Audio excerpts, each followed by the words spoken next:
A Mochi moment from Sadie, who writes, I'm not crying, you're crying. This is what I said during my first appointment with my physician at Mochi, because I didn't have to convince him I needed a GLP-1. He understood, and I felt supported, not judged. I came for the weight loss and stayed for the empathy. Thanks, Sadie. I'm Myra Ahmed, founder of Mochi Health. To find your Mochi moment, visit joinmochi.com. Sadie is a Mochi member compensated for her story.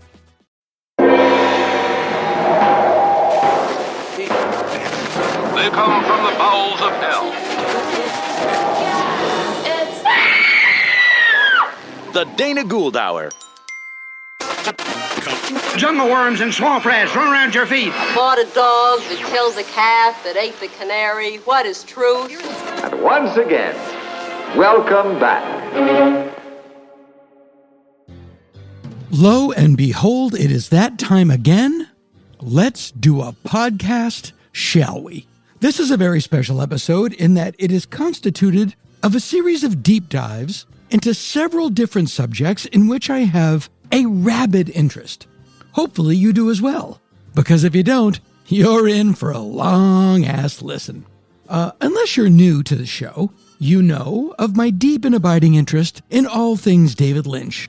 And so it was a pleasant surprise when I learned of the new book, A Place Both Wonderful and Strange, The Extraordinary Untold History of Twin Peaks by Scott Meslo. Scott has written for such publications as GQ, New York, The Atlantic, and this book is far too in-depth and accomplished a work to have been thrown together as a quickie cash-in following Mr. Lynch's passing. Quite, as it turns out, the contrary. Scott had pitched this book years before and was well into the writing of it when Mr. Lynch decided to exit this mortal coil. Scott actually talks about how the attitudes of several of his interview subjects changed when Mr. Lynch was no longer with us. I think people loosened up a little bit or put aside their reticence and wanted to get the historical record straight. The book itself is fantastic. You don't have to be a Twin Peaks nut to enjoy it, although it helps. But it's also the story of how an idea becomes a show and what happens when that show, which, like most shows, is greater than the sum of its parts, becomes a cultural phenomena and what that does to the people involved. Scott is the author of A Place Both Wonderful and Strange, The Extraordinary Untold History of Twin Peaks, and he is here. As if that were not enough, and you know what it is. Tom Shabilla, who has been with us before to discuss his books Primetime 1966 and 1967, the study of television's first all-color season, and James Bond and the 60s spy craze. He is also one of the producers of the documentary Drew Friedman, Vermeer of the Borscht Belt. And he is another in his series of I Know Dana Gould Will Buy This, So That's One Sale Right There books. King Kong vs. Godzilla, the most colossal conflict the screen has ever known. This book is ostensibly about the making of the 1962 Toho Studios love letter to me, known as King Kong vs. Godzilla, but it is also a fantastic story of showbiz and how it works. This story has everything. Guys selling properties they didn't think they had the rights to sell. Guys selling properties they know they don't have the rights to sell. And, yes, murder. True Tales from Weirdsville takes a deep dive into the life and career and bizarre death of 1950s scream queen Yvette Vickers. Yvette Vickers made some weird-ass movies, Attack of the 50-Foot Woman, The Giant Leeches, but what she did on screen could not compare to what happened in real life. And that is a promise. The late, lovely, and talented Yvette Vickers. As for me, on March 21st and 22nd, that's Saturday and Sunday, I will be in beautiful Portland, Oregon, at the Helium Comedy Club, one of my favorite spots in the United States of America. And on April 9th, 10th, and 11th, I will be in the capital of America, Minneapolis, Minnesota, at another beloved venue, the Acme Comedy Company. I will be joined by my old pal Frank Conniff for those shows. That's TV's Frank for Mystery Science Theater, if you felt you had to ask. March 21st and 22nd in Portland at Helium, April 9th, 10th, and 11th in Minneapolis at Acme. Lucky me. That's what I says. I will get to May's stuff in the April episode, but I did want to let it slip that Hanging with Dr. Z has joined the Netflix is a Joke Festival right here in Los Angeles. And he will be headlining the Pacific Electric Theater in beautiful downtown LA on Cinco de Mayo, May 5th. That's a Tuesday. With Michael Hitchcock, Blaine Capatch, live music from the Steel Wheels, special guests, sci-fi author L. Ron Hubbard, and a special surprise mystery guest who, we agreed we would not use their name in advertising the show, but when they come out, you will understand why, and you will not be disappointed. Tuesday, May 5th, Hanging with Dr. Z live as part of the Netflix is a Joke Festival at the Pacific Electric Theater. For details and links to all of these and more, please go to the live appearance page at danagould.com. Yes, thank you. And lastly, thank God, this program is brought to you by you. Although you may hear a couple of spot ads here and there, the show has always relied on its listeners for support, and we never fail to appreciate you. And so, if you are not one already, please consider becoming a Dana Gould Hour Sky Cadet. If you like the show, go to danagould.com and sign up for our Patreon.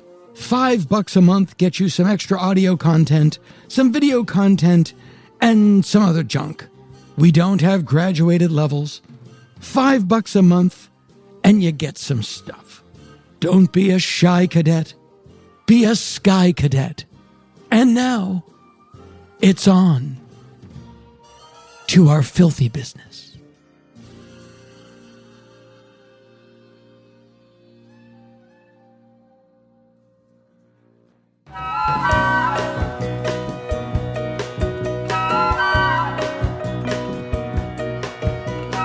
Tune in, it's a gas. It's the Dana Gould Hour podcast. The Dana Gould Hour. Free and worth it.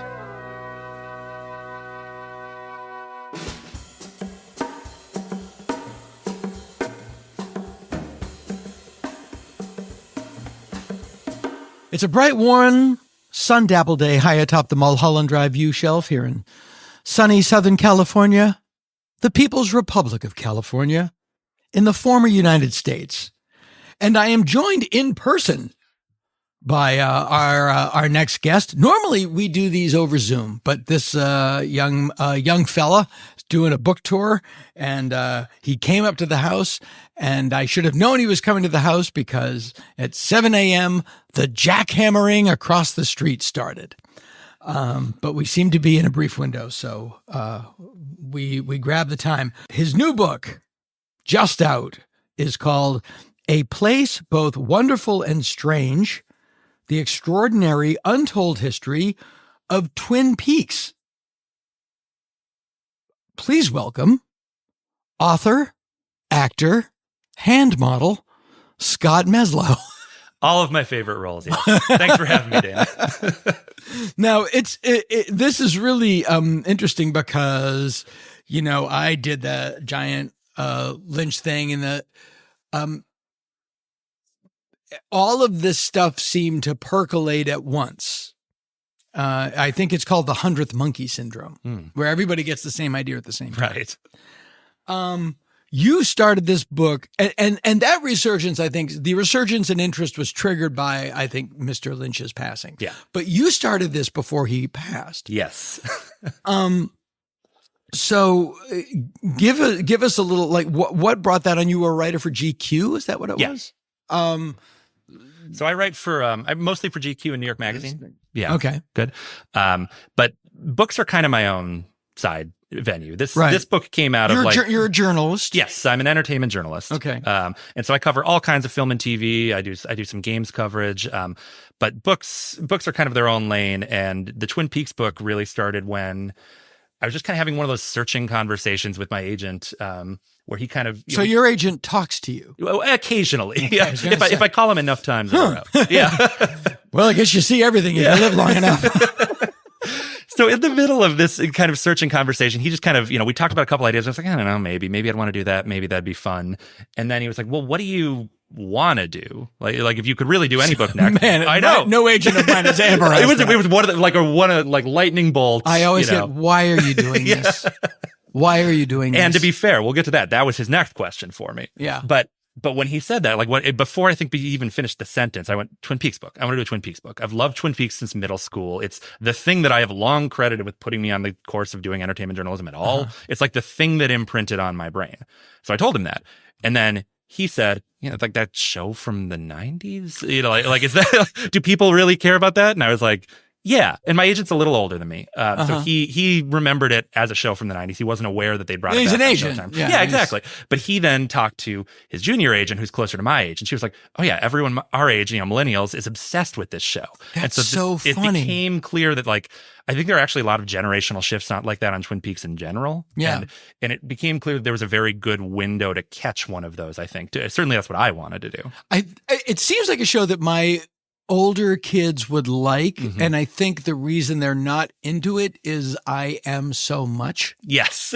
So it's automatically uncool. Yeah. They're really into Grey's Anatomy. Sure. And no shortage of episodes to watch. They'll never finish. It's like I have Perry Mason. There's 7,000 episodes. Right. Yeah. It's the new Perry Mason. Yeah. Put that on a poster somewhere. And Perry Mason's fun to watch because Raymond Burr seemed to gain 10 pounds a season. Right. So at the beginning, he looks pretty normal. And then by the end of the run, he's the SS Burr. Right. So you can just chart it with, where you are on the show. Oh, it's season the 17. size of those suits. Yeah. He's wearing David Byrne's suit by the end of the run. So what year was this? 2000 I sold it in March of 2024. Okay. And before that, your book before that was about romantic comedies? Yes, I did a history of the modern romantic comedy called From Hollywood with Love. And what was where do you mark the beginning of the modern romantic comedy? There I set it at When Harry Met Sally. Okay. Mostly not because I think it is you have to pick a benchmark. And so technically that was 1989 and I was looking at a 30-year stretch. But my argument in the book basically was that was taking all of the Woody Allen stuff and making it mainstream Hollywood. Absolutely. That, it's sort of a conflation, I think, also. And it's interesting that he wanted Albert Brooks to star in it. Yeah, for sure. Which could have worked. It would have worked. I don't think it would have been as popular. I agree with that too. It would have been a little more of that indie feel. I talked to Mark Shaman, who did the music for that film, and he talked about how he was like, we can't use these songs because it will be clear it's a ripoff of Annie Hall. like they openly talked about this on that set. Yeah. It is interesting that I don't know why. And Albert turned it down. I don't know why he turned it down. Yeah. A lot of people did. Who else? It's Tom Hanks was talked about. He did not turn it down. I believe they picked, but Billy Crystal was actually not in the mix. Yeah, because of his closeness with Rob Reiner. Right. It was he was concerned about them working together. Richard Dreyfuss turned it down. That was after Goodbye Girl. Yeah, I can see that. Yeah, that totally could have worked. Yeah. But again, I think less mainstream. Right. Maybe less of a hit. Right. Yeah. It's really interesting, that window. But that was the period when you could pay Richard Dreyfuss in cocaine. So it was actually... Well, and he would have had a lot of demand as well. It would not have been the same movie, because he would have found a way to change every scene. Yeah, exactly. That's interesting. I guess that is, I would put so what is your favorite rom-com? In that era, it is When Harry Met Sally. I'm sorry to give the world's most boring answer of all time. No, it's not a boring answer. I would also, but I guess now I can actually say my true favorite is His Girl Friday. And I have proven this because I named my second daughter Hildy in honor of Hildy Johnson. Oh, okay. That film. The only romantic comedies I like are weird, like Modern Romance. Yeah. And Will Success Spoil Rock Hunter, or like my version of romantic. Well, I define romantic comedy pretty broadly. Yeah. So you may be surprised by the number of movies. Like I would say Phantom Thread is a romantic comedy. Did you like that? I've never seen it. Oh, really? I have to see it. Yeah, you should check that out. I would like to do The Graduate from Mr. Robinson's point of view. God, that's really good. Because this poor motherfucker. He's totally in the dark about everything. And by his wife and his daughter. His wife and his daughter and Ben, they're all assholes. Yeah, that's true. They're all extremely assholes. self-centered and All of them, self-destructive. yeah. And he's probably just humming along. You know, I love living in the suburbs. Yeah. Have a drink. Yeah, it's true. If I'm going to hang with anyone in that movie, right, it's him, Mr. Robinson. Let's do something, buddy. Make me an old fashioned. He's the only guy in that movie that's not a lunatic. This is a good angle. Make this happen. It's really good. It's a point of personal maturity when you watch that movie and go, this guy's a prick. Yeah, Ben sucks. Yeah, Ben sucks. He's everything that's wrong with baby boomers. The most smug college, right out of college. I know the whole world. Yeah. Awful. So you start to you want to write this movie, and at the time, Twin Peaks. Well, it had the return had come and gone, but was sort of quiet again. Yeah, that was part of the window I was trying to catch with the book. Was I felt like enough time had passed on the return that I had digested it. Like I was a working critic when the show was on, so in real time I wrote about a number of the episodes, but I always felt like that stuff was sort of half formed because the show was just so dense and complicated. Everything that guy takes you do have to gestate it, and it's why. It's why we're still talking about it. Absolutely. It's like it's when you quote J.J. Abrams in the meeting with Lloyd Braun.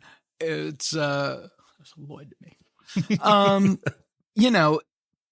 We're still talking about it. Yeah, it's still. We should be so lucky to be Twin Peaks, and it is because that's when he was pitching Lost, right? And it is because it's so dense and it's so. We'll get to it, but Wild at Heart was critically, it's kind of panned when it came out. It won the Palm. It won the Palme d'Or, controversially. Yeah. And a lot of people didn't like that it won the Palme d'Or. Yes. And over here it was kind of 50-50. Took his lumps on that for Firewalk with Me. Yeah. Like belated revenge from Cannes, Absolutely.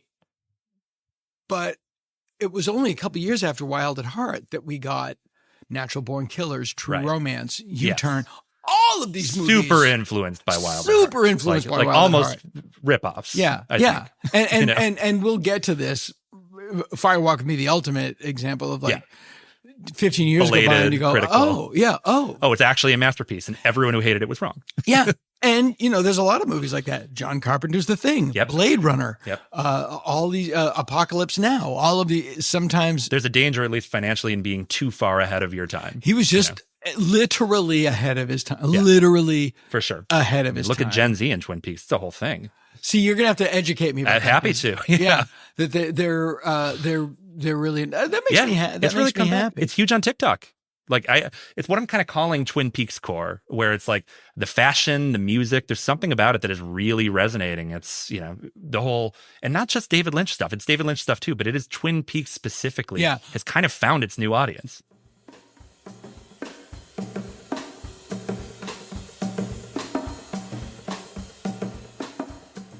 I think I know why. Twin Peaks came out at the end of the 80s. I think it was 90. 90, 91. Yeah, it was 90, 91. Yeah. And but it was. But there's always that hangover of the previous decade. 80s didn't start. The 90s didn't start until, I think, 93. Yeah. That's in the way that the 80s didn't start until 83, 84. Totally. Yeah. MTV, the summer of 83, when MTV kind of really caught on. It's a good thesis. You should write a book. I'm just writing a book called Chicks I Want a Bone. It's a Taschen coffee table book. Can't wait. Many photos of Diana Rigg from 1966. But yeah, when your wife says, who would you sleep with? Always reference a woman that's dead now. Right. Don't say if I had a time machine is a really good start to that sentence. Don't say your friend Julie.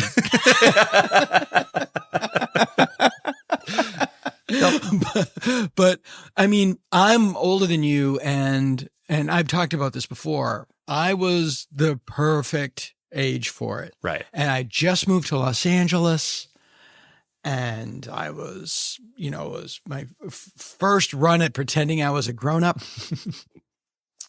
And, I was living with my girlfriend, and we were at our friends, and I was hot in the business, and we had the pie parties, and we had the, have you seen this man wanted poster on our fridge? We had the whole deal. And it was a moment that was over before it started. Right. And there's a lot of examples of that. I always look at one of my favorite rom-coms, Valley Girl. Oh, sure. Great movie. But I remember that moment. Yeah. And it was over before it started. Right. But at the time it was so alive. And I remember 92 specifically, the year Fire Walk with Me came out. That was the last year of the 80s. Mm-hmm. And I think of it as a very sour time. Mm-hmm. Everything that we thought was going to happen in the like, here it is, 1991. Right. You know, we're on a rocket ship. It's like I'm in,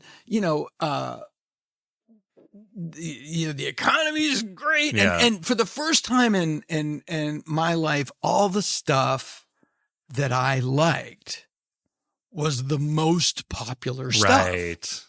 The cool stuff had gone mainstream for like REM. a second. Yes. Elvis we could Costello, talk REM all day too. REM had just signed to Warner's. Yep. Elvis Costello had signed to Warner's. The hottest show on television was this show that I loved, Twin Peaks. And I was like, oh my God, everything that I love is me. I won. Yeah. You didn't resent it. There wasn't a party that was like the cool stuff is going mainstream. You were just happy. That it was out there. No, I love that. I love that everybody liked what I liked. That's good. And I thought, and then over. And by 92, it was over. Yeah. And then something new came along. And I think that same feeling is with us now in a much stronger way, especially for Gen Zers. Yeah. Because they don't even get to pretend the American dream works for them. Yeah. And it's like, it's over. Yeah. No, I think we are in a similar window, and in a weird way, like maybe that's what'll breed the good art. I think people really said this about the first Trump era, which I thought was just a very misguided way to think about how comedy and culture was going to go. Like, not a lot of great art about Trump came out, but I do think there is something more amorphous. That's called kind of hopium. Floating around. Yeah, exactly. And people are looking for their silver linings, and there weren't a lot of them. You know? Right. I understand looking. I wanted them too. Sure. But the idea that we might be in a moment where like weird, interesting stuff is going to bubble up again. That makes more sense to me, because how do you process all the other stuff going on? And that's where Twin Peaks came from. You know, Twin Peaks, I was just talking actually with Harley Payton, the writer on Twin Peaks, who did a great foreword for the book. And he was pointing out, I think quite correctly, that the reason ABC took a runner on Twin Peaks is because they were in last place. It was a very calculated business decision. Like, we don't really have anything to lose. Let's throw some money at David Lynch, Mark Frost, let him make something kind of crazy and see if it catches fire. And it just happened to. Like, right. Wouldn't you say the networks are in a similar position now? Like, wouldn't it be a good time for another argument for, we're going to let some cool auteur make some weird pilot and see if we can make younger people watch network television again? Like, why shouldn't another Twin Peaks come out of a moment like this? That is highly probable. But on the other hand, I don't know if network television is a thing anymore. But again, people still work there. Like, no, I know. If they want us to pay attention to them, maybe they should do something a little more. And how much more is it going to cost than some crappy pilot that no one's going to watch? Oh, sure. Also, and it's one of the things that I think they talk about why Twin Peaks was moved to Saturdays was all these corporations are owned by mega corporations, and then the mega corporations are owned by the ultra mega corporation, and they're all conservative. Yeah. Because those are the people that keep money. Yes. And I just don't know. I wish I had an answer for that. It's a great idea, but what you say about ABC is really true. They're just like, well, what do we get to lose? Yeah. And what I loved about that story is they bring in David Lynch and Mark Frost to, like, great, we have nothing to lose. Go ahead. And then he immediately, well, let us now sand this down. Yeah. And now they're terrified of it. But it's also, here's our notes. He's like, I don't want your notes. Yeah. You just hired me to do this thing. Yes. And even still, they sat on it for a year. Yeah. Right. And it's the optimistic spin on that is they were building up buzz, and it did work. It debuted to 34 million people. It's Super Bowl numbers, but because they were showing it to critics who would then write about it in newspapers back when that was relevant, or they screened it at some film festivals or at the Directors Guild. So they did get some buzz going on it. But I do think it was also just like how do we package this? They also thought about airing it without commercials, which would have been nuts for the time. But Right. like they didn't know how, they knew they had something and they could not figure out how to package it. And I think that stayed true for the show's whole run. Right. Now, what's interesting about it, the show also, is because it was this funny, scary. Yeah. Which Yep. is my favorite thing. Totally. My You come by it very honestly. well, my show, you're talking about, it was like the Velvet Underground, like, I'm guilty of that. There's so much Twin Peaks in my little IFC show. It's obscene. Borrow from the greats. Yes. Or be inspired by the greats. Let's put it charitably. Steal unrelentingly from the greats. They sort of, it was this funny, scary kind of thing. And then because of the nature of the crime, they backed in to this heavy shit. Yes. And that's what it became. There was no getting around that part of the show. Do you wonder if part of the decision, like they said, we never wanted to solve the murder. Yeah. Lynch said that at least. Right. Do you think that is because they never wanted to go to that area, or they never had any idea who killed her? It's a little of both, truthfully. Yeah. I wonder if that was like Luke being Darth Vader's father, because there's no fucking way they knew that. No. Until they were sitting in a room going, how do we top the Death Star blowing up? Whatever George says, he wouldn't have had Luke and Leia kiss in the first one if they were going to be siblings in the third one. There's no way. It's so obvious. I wrote 47 scripts and picked the 13th one. Yeah. Really? You also say you hate writing scripts. Right. So you wrote 46 scripts that you never wanted to make. Right. Right. Yeah. It's such obvious. And like, I get it. Which is good. Yeah, I get and also, it. this is just kind of, I think, a misunderstanding of the creative process for most people. Like, of course, it's iterative and you're figuring it out in real time. Like, people, Lost got dinged so hard for not having it all figured out. And it's like, that's not TV. Right. That's not how it works. I will say, I did check. About 3 episodes in, I was like, they don't know what they're doing. Yeah. And I checked out because I got it. Which, fair enough. Yeah. But I don't mind if they don't know what they're doing in the moment, as long as they figure it out in the run. They figured it. Did they ever do that on Lost? I don't think they did. Off and on. Yeah, off and on. Great ideas came that they clearly had no idea from the pilot. And I think the Lynch thing, I think it gets overplayed a little bit that he didn't want to solve the mystery, I think. Because I think the reality is it's not that he was like morally opposed and this was a line. It's that he didn't care when or if they ever got there, because he was so interested in the other stuff. It wasn't like we're going to subvert their murder mystery. It was just, I don't really care right now, which is a reasonable answer. He really wanted James to fix people's cars. Yes, exactly. We need a lot of James. I mean, he wanted to do James an Dean biker stuff. There's no question. You can tell which parts of the show are Lynch. He really wanted to do an out of the past pastiche with James. Yeah, we have to go hang out with Evelyn Marsh for 4 episodes, and no one else can be there. I've had many great conversations about that part of the show. Right. But I do think for the murder mystery part, like you're saying, they had an idea it was Leland Early. They didn't want to lock Okay, they did. Yes. Okay. And we can talk full Twin Peaks spoilers here, right? We're not worried about I'm not going to burning this 35-year-old show for people. Just making sure. And King Kong dies at the end. Spoiler, her dad did it kind of because it was also Bob. Yeah. And that answer also changes periodically. Mm-hmm.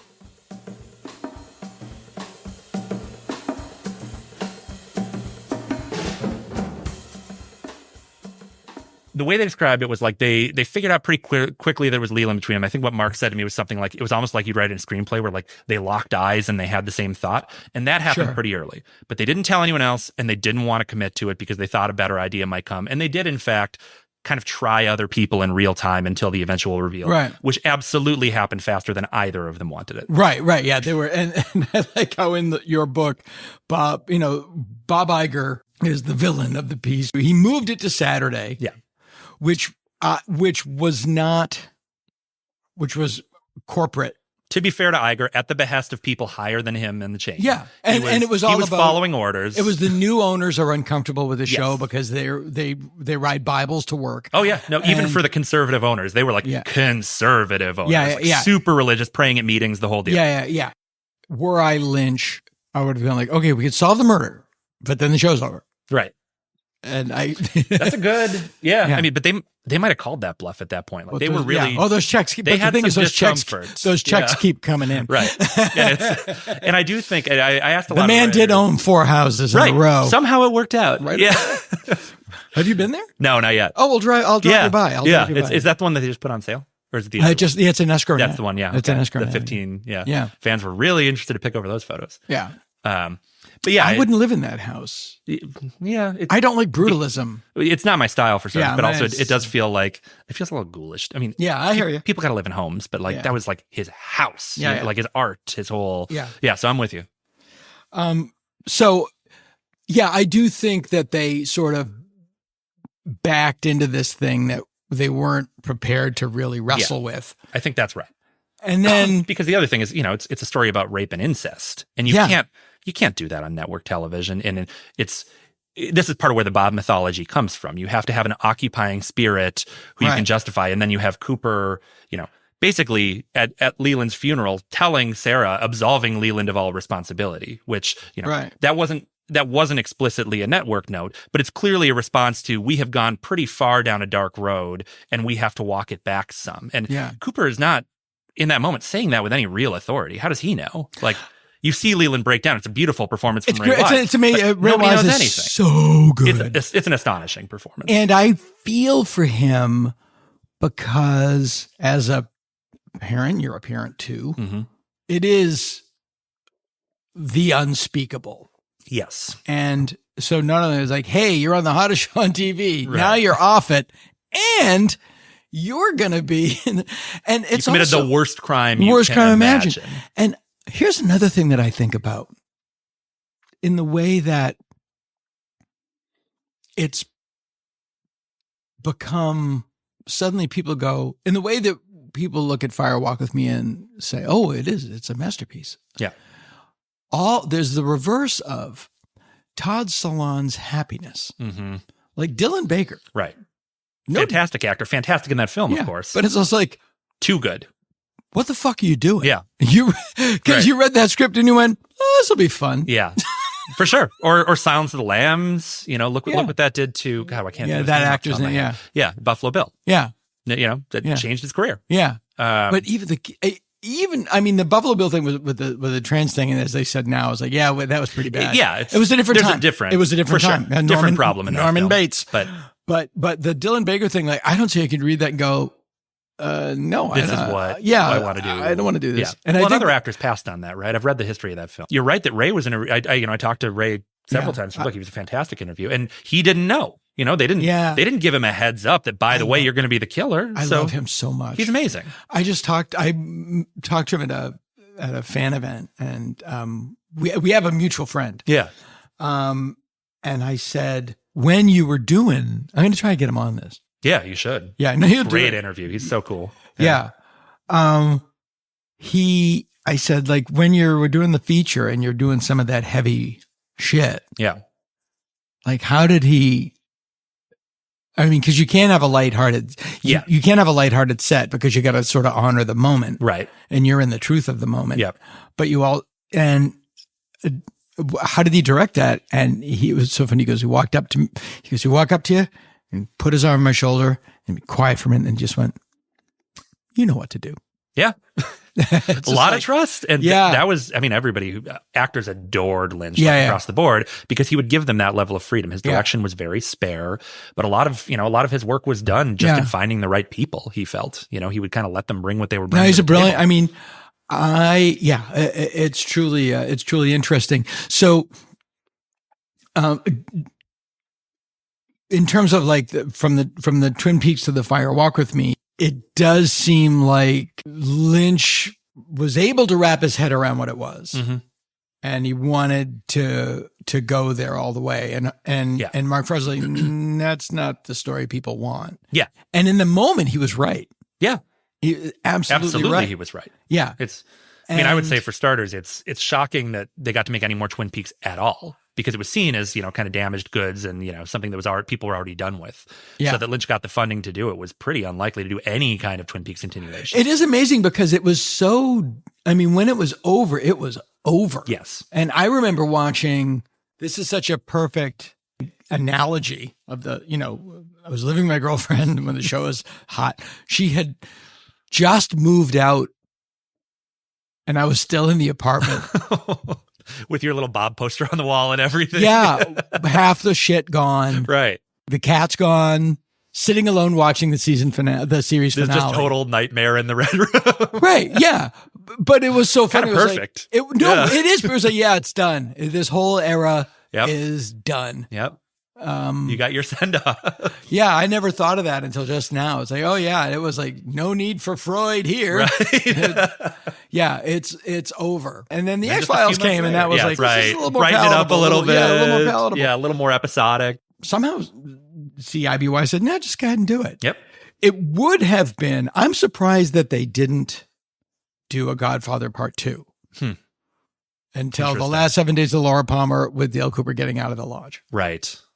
I mean, I would have loved to watch it. I think I would have loved to watch it. Certainly some people wanted to do more. You know, it was tricky already then because what had happened was, you know, there were kind of 4 big creative forces on the second season. You know, it was David Lynch and Mark Frost and Harley Payton and Bob Engels. Right. And what had happened is it's overstating it to say that there was a split between them, but there's no question that there was one side that was much more Mark and Harley and one side that was much more David and Bob. Right. And David and Bob went on to make Firewalk with Me without any input whatsoever from Mark and Harley. And so it's like the show's creativity, you know, the creative brain trust had already sort of split in one direction at the cost of the other. Right.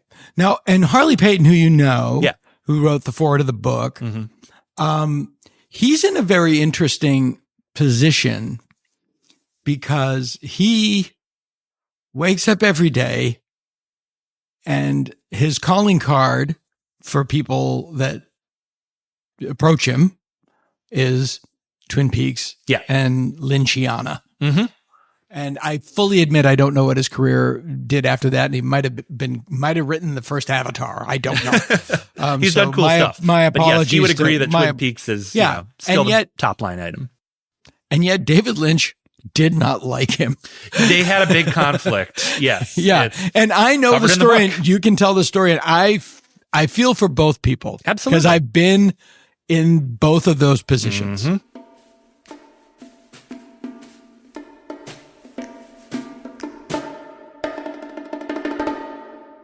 In brief, the way Harley explained it to me is they were shooting kind of a complicated, what had happened is Mark Frost left for like 6 weeks to go shoot his movie Storyville in New Orleans. And showrunner as a term did not exist yet. Right. But Harley was nominally the showrunner because that was not the kind of thing David Lynch did. He was not the person you would have running a production, the logistics of a production. That was just not how it's going to work. Was in town, but just not involved really. He was sort of... He'd be in the offices. Right. He would direct his episodes. Right. He certainly had, oversight over scripts if he was interested in that kind of thing. Right. But the day-to-day business of running a show was never really David Lynch's purview. Right. Nor did anyone expect it to be. Right. That wasn't his role in the overall creative Same with team. Matt and The Simpsons. Yeah. Same situation where it's an important creator with important perspective, but you're not going to go to them about like budget items. It's just not what they do. But that's what Lynch did. He gave the director, Todd Holland, a shit ton of notes at 11 o'clock at night. Yes. Before you're shooting the next day. Yes. You can't do that. A very complicated shot. So then Todd called Harley, basically, what do I do? I can't defy David. And Harley said, ignore it. You've figured out the shot. This is the schedule. It's not reasonable for him to give these level of creative notes immediately. It's just not going to work. Yeah. And, went to bed, went on with his day. And the way Harley describes it. And Harley was right. And also wrong. Yes. And I think Harley was a very even-keeled guy. I would totally acknowledge that, it was a complicated thing happening that could have been navigated more diplomatically. Well, yeah, what you have to do is you have to call David. Yeah. And go like, this is the rock and the hard place that I'm between. Help me excavate myself. Yes, exactly. Yeah. And so instead, there was an end run. Right. And so the way Harley described it, David called him the next day and just yelled at him on the phone for 10 minutes. And what Harley said is if he really means 10 minutes, and if you've never had someone yell at you for 10 minutes, that's a long time. Well, something tells me that he was venting every frustration about the past 2 years on the poor Mr. Payton. Right. Which is all unfortunate. And then, you also have to consider where this was in David Lynch's overall career. Right. Where when he did the Twin Peaks pilot and, in some of the early episodes, but it was still, he was a film director. And that was still a time when that delineation mattered. when you were a film or TV person, Yeah. you could do some or both. People but, did not do He both, thought of yeah. himself as a film director. Now he thought it's of himself flipped. as an artist. Yeah. But then when he ends up on Time Magazine at a time when that was a really important thing, it's for Twin Peaks. And so Right. he's David Lynch is realizing in real time, this is a larger part of his overall, kind Right. of creative core and legacy than maybe he understood at first. Right. And so a lot of things, and also the second season's 22 episodes compared to the first season's 8. Brutal. Like it's just Brutal. So they're also under the production gun in a way that they totally weren't the first time, where they had Right. a lot more kind of airy freedom, and you've got actors coming in, and the young actors in particular, now they've blown up. Now they're coming into the writer's room with demands, and the writers are trying to accommodate that. Like it's just Right. so much And more the pressure actors on that all go. second season. The actors all go crazy. They all went nuts. And when I say I run a show, I'm it's not comparing myself in any Compare way. away. They needed those guys. Mark and David needed to be there 20 hours a day. Yeah. And they both took off. And they needed to be simpatico. Yeah. And they both, instead, they took off. Yeah, because they had opportunities coming their way, Right. and Yeah. And Mark gets to go shoot a cool film in New Orleans. Yeah. Like why not? Yeah. And so I get it. Like I was like, yeah, this and literally everything wrong that could have happened. Yeah. And despite There's it all, nothing happened. I correctly. like a lot of that second season. Oh, no, I think it's remarkable what up comes until out of that Crucible. Up until Leland, up until then, it's as good as the first. It's as good as the first For season. sure. Yeah, absolutely. And then it ends great. And then there's Civil War stuff. Yep. Which I have a cautious defense of in places. Richard Bamer's great in that stuff. He commits to that performance. They didn't know what to do. Yeah. And you can tell. You can see them, there's weird stuff that people don't even remember. Like they briefly tease that Audrey and Bobby might get together, and Bobby kind of becomes a protege to Ben Horn.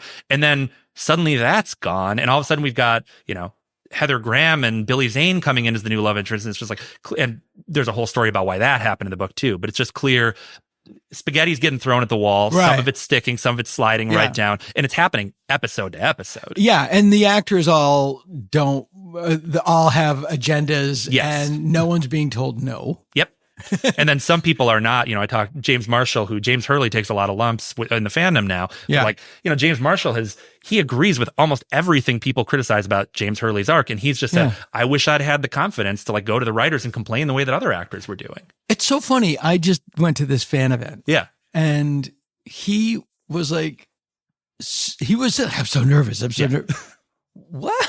He is the coolest. He is like the nicest realist guy. Why are you nervous? You're an actor. James Hurley. You're the cool biker guy. But you're an actor. Your job is to be on stage in front of people. And yet, but as not James Marshall. So. Right. Yeah. Totally. It's the period of this whole thing that I'm the most fascinated with. A Fire Walk with Me. Like, I want to tell this story. Mm-hmm. And everyone says it's not the story they want to hear. Yeah. Like Todd Browning and Freaks. It's like, this is the story I have to tell. Well, good. Right. And now you're done. Yes. And it's a miracle that he came back from that. And I don't know, and we never will know, if he said fuck, or if he was happy with it because he had Final Cut, and it was like, well, if you don't like it, you don't like it. That's my understanding. That's mine too. Yeah, that that's it was mine too. compared to Dune. Yeah, because not at all the same problem. Yeah, I died twice on Dune. Yes, exactly. That's the famous line that he had about it, and it is a great film. Like I love Fire Walk with Me. Yeah, I think what's not to be proud of there, and was he surprised that something so punishing, so so kind of actively unpleasant to the audience in ways that I think are really admirable? Was he surprised that didn't find mainstream appeal? I don't know. He had the kind of brain that might have gone, everyone would understand this, and the movie did do really well in some territories where it clearly spoke to people. So who knows? And it is true. It is true. Not only does he insist on telling this story that his writing partner says, you don't want to tell this story. Yeah. And half the cast says, I don't want to be. We're not interested. Yeah. Including Kyle MacLachlan. That's a huge sidebar that I want to get into. But for sure. It's a testament, they really felt burned by him taking his hands off the wheel, which you can't really argue. People speak very candidly about that in the book. It was actors were really disappointed in some cases. Yeah. But for Kyle to do it, because David David made Kyle's career. Absolutely. And for Plucked him out of obscurity to star in the biggest sci-fi movie of all time at the time. He was a nobody. Yeah. And for Kyle to go like, no. Right. Wow. I know. I would like hugely disappointing. By the way, but to the other end, good on Kyle's parents for raising that guy. Right. To be so secure in himself. So I don't want to do this. And I take his notes. I understand, like, you read that script and go, what is this? This isn't absolutely the show. And Cooper is not the main character. You know, he's in the first act and then he goes away. Yeah. And you're going, okay, Twin Peaks is over and kind of flamed out a little bit. Like, I got a career to think about. Yeah. You know, Oliver Stone's The Doors is coming. Like, there's a whole, how much longer do I want to, pomade my hair and throw the suit on? Like, it's just, at some point, does that, again, this is early 90s, is it sad? You know, not everything is Star Trek, the motion picture, where you can start spinning it out to a bunch of movies. It might look like you're doing a roadshow version of a TV show that already went off the air. Right, which is what a lot of people started on Star Trek. Too. Don't get me wrong. But so I'm sympathetic to why people would have balked. Yeah, and it also sounds like those guys a lot of agent advice. Yes, like that's I think true. I think that Kyle wanting to get out of the suit was an agent going, you need to be in a shirt so people will not cast you as a guy. I mean, just totally. A lot of terrible. They're full of bad advice. Classic. Don't do this stuff that's not really rooted in any kind of reality. Yeah. I want to know what that conversation was between those two. Yeah. And then what caused him to come back around. Yes. And I think come back around has to come with a huge asterisk because he gave them 4 days. And that necessitated a dramatic rewrite of the first act of Fire Walk with Me. You know, the whole characters of Chet Desmond and Sam Stanley, which I love. I mean, I think that's a classic David Lynch happy accident where the film is better for it. By the way, I'll want to go with Chet and Stan and Deer Meadow. I can watch 7 hours of that. Yeah. I love that. I love all that. That's amazing. And I people talk about they don't like it. Yeah. I'm like, no, it's my favorite thing. Because once the other story starts, I know what's going to happen. Right. And which is always the problem with a nightmare. Prequels. Yeah. By definition, it's going to be a nightmare. It has to end that preordained way. Yeah.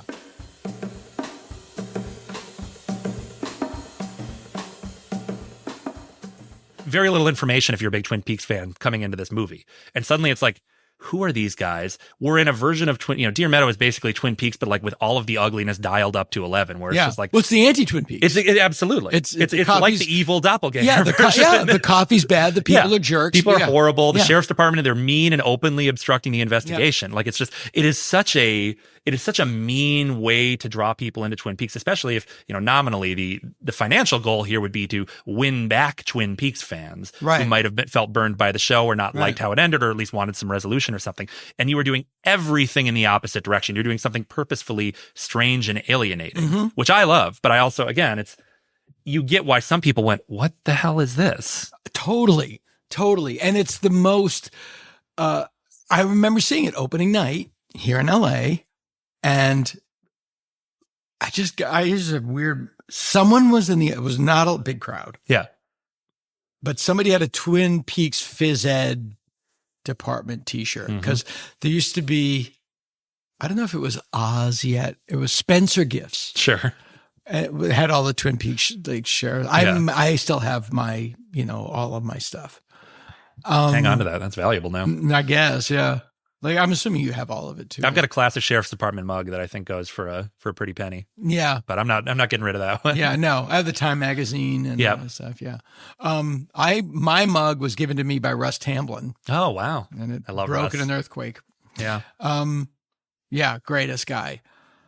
So I remember hating it because it wasn't scary, funny. It was just, and I was too dumb to absorb the full picture. Like now that I know what all of the Red Room stuff was really about, because it wasn't explained at the time. Like you didn't really know what Garmin Bozia was. I was like, why am I watching a guy? It does say pain and sorrow in the subtitle. Right, so but I'm just like, we know a little bit about Garmin Bozia. But I remember I remember walking out and saying like to my friends, did we just pay $7 to watch a monkey eat corn? and then say Judy. It's Yeah. very important that it says Yeah. Judy. Let's get into the deep lore. Yeah. There's 2 fan edits, the Q2 and the Blue Rose. Mhm. The Q2's better. There's more in it. And when I saw the Q2 edit, I was like, oh, I see what this is. Yes. I haven't seen that yet, but I've heard it helps a lot of people. Yeah. Because it introduces a little more of that Twin Peaks feel. I think I'm in the minority. I think it's a better film. Yeah. I know a lot of people say, like, you have to honor his Sympathetic final to the cut. argument But it's like, artistically. I'm not deleting his Right, cut. that's but the thing. Why not? Yeah. I'll watch any variation. And I love the missing pieces as they are, as just sort of this kind of weird Twin Peaks tone poem. But like, that's for the hardcore fans. That you can't sit down and watch that with someone who's like casually watched Twin Peaks. No, but incorporated, it's long, but it's good, especially the stuff with Philip Jeffries is really laid out. And and which turns out to be hugely important for the return. Which brings us into Firewalk with Me comes out, and it just pulls the plug on his career. Mm-hmm. I mean, he literally moves to Wisconsin. Mm-hmm.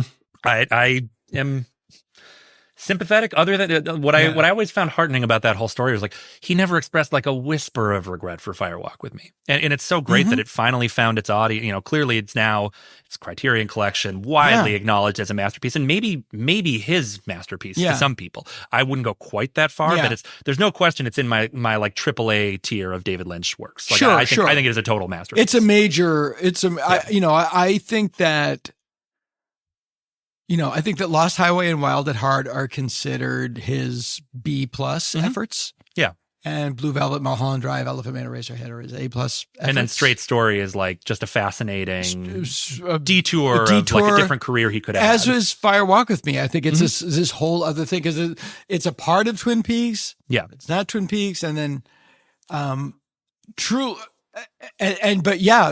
understand the return, you have to have ingested Firewalk with Me. I think it's maybe more important to the return than all of Twin Peaks. I agree. There is so much mythology nested in those 2 hours. It really is true. And the return wasn't like everything else. Like it didn't set the world on fire. Yeah. The run up did. Right. Got a lot of attention. But it was unapologetically a really challenging piece of work. Like you can sort of imagine what the easy version of a Twin Peaks reboot is. It's like, oh, we're in Twin Peaks again, and the new homecoming queen has washed up on the shore. No, I mean, Bob must be back. Like I think 10 punchy episodes of that. I think that's an easy hit, and they really did not want to do that. Yeah, you say something in the book that I wanted to talk about because I really, and again, even at the time that came out during production on my little show. And I remember that was like my, Sunday night, I can watch Twin Peaks and then my week starts again in my little condo in Atlanta on my laptop. It was a really exciting summer. Yeah. I was having a blast. And I remember I would just watch it on my laptop and go like, okay. Like I was like, when's Dale Cooper coming back? Right. But now I rewatched it 4 or 5 years later. And I was like, God damn it. Yeah. I get it. And what is it about that guy that is like, yes, him plus 6 years and it's brilliant. Right. It's true. There is such a long tail on this stuff. Yeah. I do think I'll give you another weird analogy. The Pixies. Please. Oh, sure. Yeah. Same.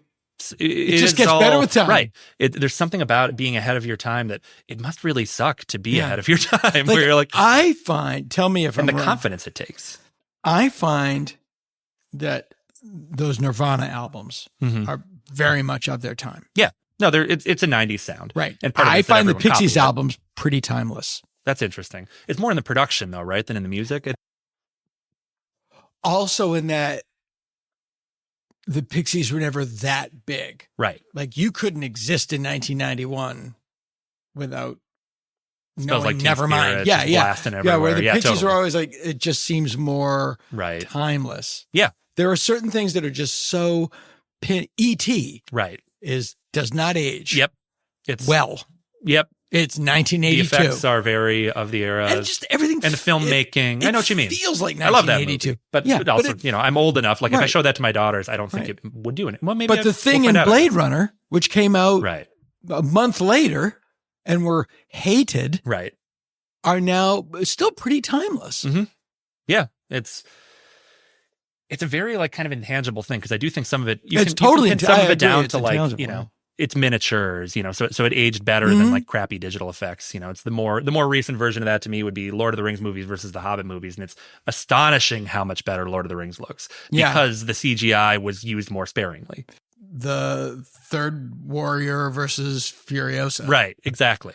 Yeah. Where it's the difference is just apparent. And I think you can, sometimes you can literally see it and sometimes you feel it intuitively. Yeah. But I do think it must be maddening to be so ahead of your time, and to what I really respect is the confidence it takes, because like David Lynch did not, he insisted on Final Cut and he did not modulate his vision. No. It would be so easy to let the money people seep in and the concerns about box office or the whatever, or what your next project is going to be. So if you compromise a little here, then maybe the next one will come a little more easily. Like, this is a job. Like, you work in a creative field. I work in a creative field. You think about your audience to a degree, but you also have to hold true to some kind of vision of what you want to do. And it's a very hard line to walk. And he I'm just going to use a current tense. Yeah.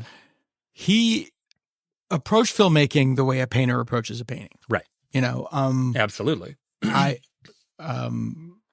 Mel Brooks told me that he had to explain to Lynch that he couldn't do John Hurt's makeup. Right. Oh, that's really interesting. And he had done the makeup on Eraserhead. He had done all that stuff. And he had tried a run. He's like, let him try it. But, but it wasn't what they needed. Right. And Mel said, like, if I tell the studio that you're doing the makeup, the studio's going to say, if this guy has enough time to also do the makeup, he's not giving the direction his full attention. It becomes a business problem at that point. Well, it's just like if you do the makeup, they're going to think you're the not optics, really doing it. Yeah. totally. And it's true. It's like you can't do it. Those are two full-time jobs.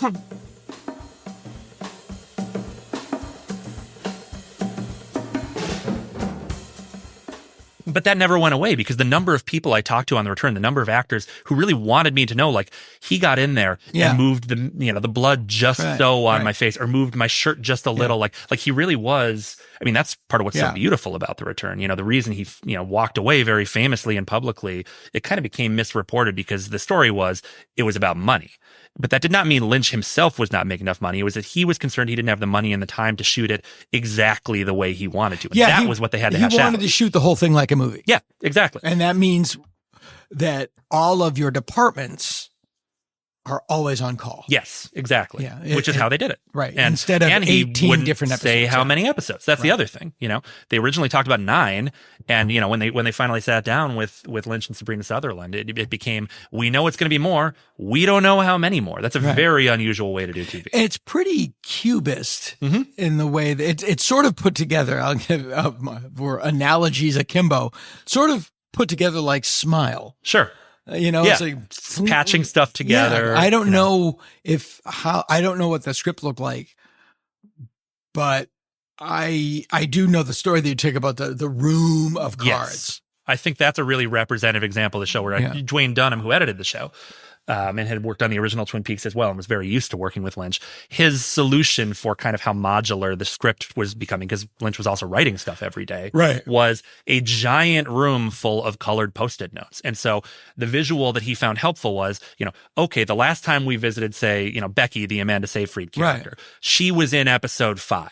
We don't get to her again until episode 14. So maybe we need to move her Post-it a few notches back, just so people can juggle all these, the basic comprehension of all of the plot lines we're doing. And that's, you've worked in TV. That is very unusual for TV to craft a show like that. It's insane. Never been done. Yeah, basically. It's never been done. But you look at the result, it's towering. It is. And again, I remember watching the ending. It was like that Sopranos thing, like where you're looking at your watch and you're watching the show. It's like, we have 2 minutes left. We have 2 minutes left. Yeah, literally not enough time. Yeah, and then and then I did like, what? But then a couple years later, you go, oh, God damn it. Yeah.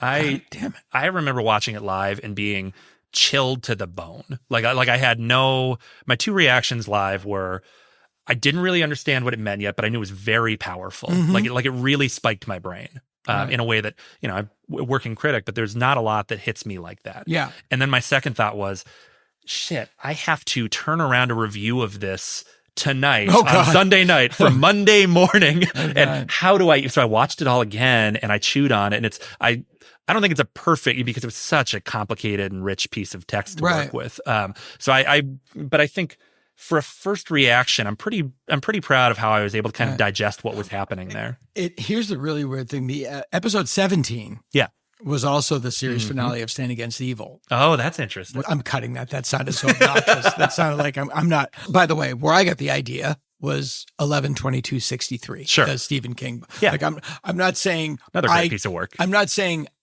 I came up with the same idea as those guys. No. I'm saying I stole an idea that was similar to what they came up with. I think it's you and Stephen King and David Lynch are the three great artists of our time. The big three. And I'm the only one with an 8-base talk show. But you know what I'm saying. I was like, I love that idea. And then they said, no, but now and I think a lot of this is because Mark Frost is just so fucking smart. Yeah, absolutely. I was like, no, he has to be punished for this. He can't. Yeah, it is such I love the impulse, and I write about it in the book pretty extensively because this is one of my favorite parts of the whole series, including the original. But the idea that Cooper is so committed, he's such a good person. He is so committed to the law, and he is so horrified by this like horrible, this incomprehensible crime that has happened, that he will undo reality to fix it is just an incredibly powerful. And that image of, him going into the woods and pulling Laura Palmer away just as she's in this moment of crisis where she's about to be murdered, like to have that impulse and then to have it be wrong. It is Mark, talking to me compared it to Orpheus. And it is a very Orpheus moment, where he looks back, he can't help it. He's had this and there has to be a cosmic consequence. And it's very tragic to me. Many people have many opinions on that ending, but that's mine. But they had the shot of her in 1991 or 2. That's the other thing. Looking off into the woods and screaming. Yeah.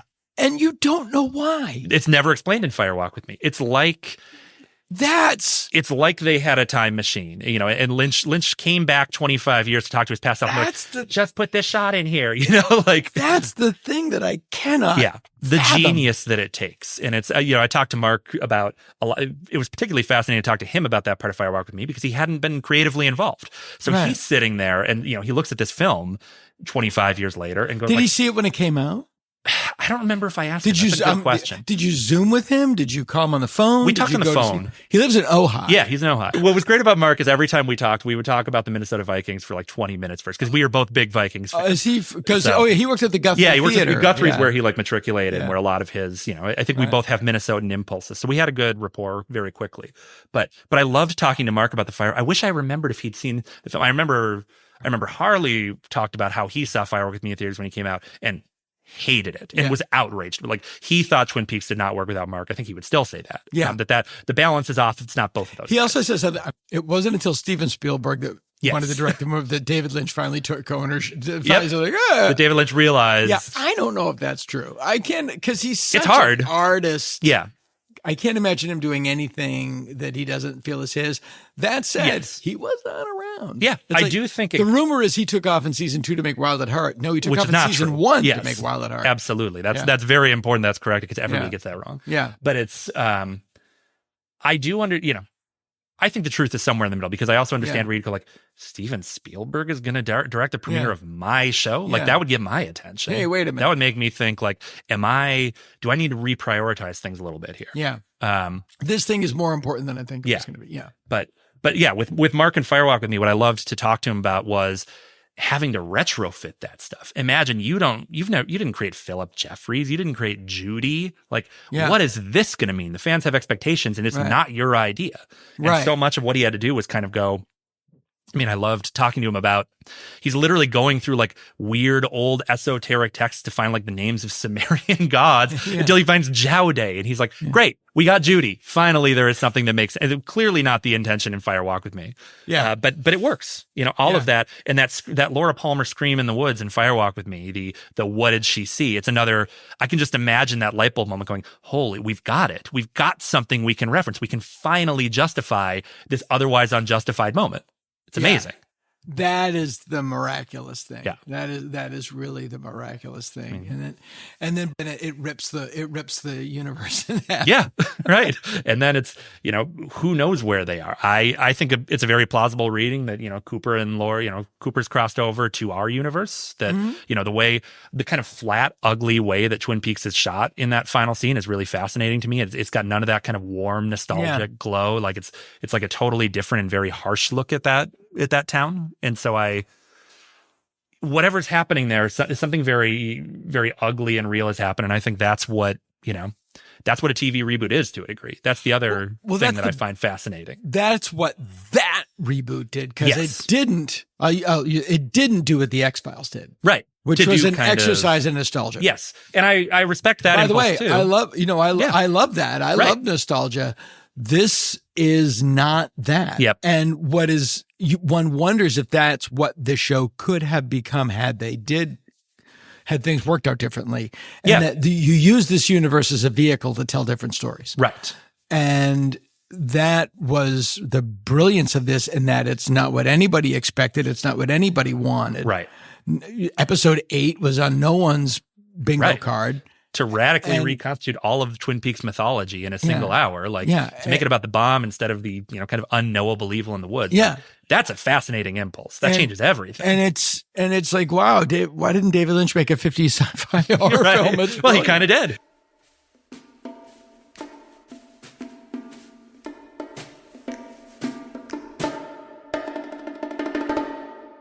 The first episode of The Return, when it showed New York City. Yes.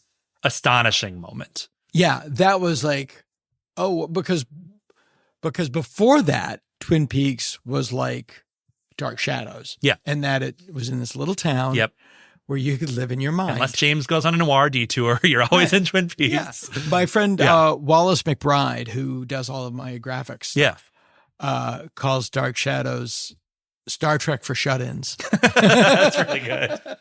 But it's that New York moment you're talking, because I went to the premiere. I was so jealous. In LA. It was so great. And one of like, truly, I talk about like the night of my wedding, the night my children were born, and the Twin Peaks premiere. Like that was just like all the same night.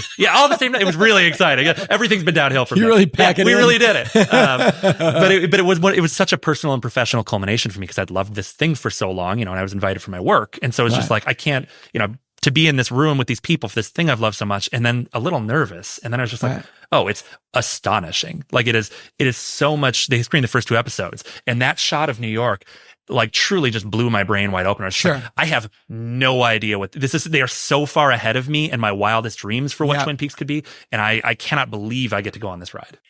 She's great. If you're curious about Twin Peaks or how TV is made, and how these things that are greater than the sum of their parts come around. The book is so great, A Place Both Wonderful and Strange, by Scott Meslo. And if you're really into Lynchiana, I guess at one point Unrecorded Night is coming out. Yep, that's the story. So hopefully this year, maybe next, but 11 scripts, they're going to produce them all. And we know a little bit. Would have starred Toby Jones. I'm sure it would have been great. Really? Yeah. Yeah. Have you heard that? That's interesting. I didn't. Right? I know nothing. Just came out. Yeah. Like last week, probably, from when we're taping this. And it was also based in LA. Yep. Based in LA. Yeah. Would have been great. Wish we'd gotten one of many casualties of the pandemic. Probably would have happened just in time.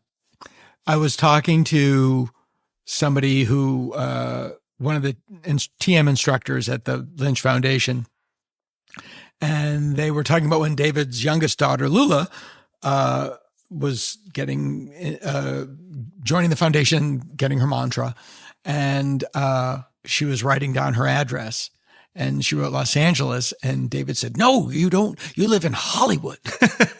That's very Yeah. Very prototypical. Yeah, That's a great David story. He loved. He loved everything about it.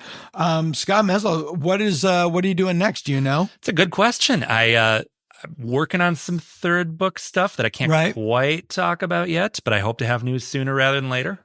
Scott Meslo, thanks for coming in. No, it's my pleasure. This has been a blast, Anna. Thanks. Right. I'm going to hit record and we'll start.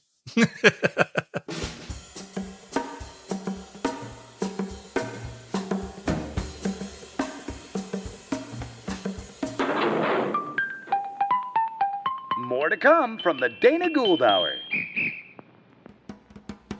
They're true tales from Weirdsville. Tales from Weirdsville. And they're true.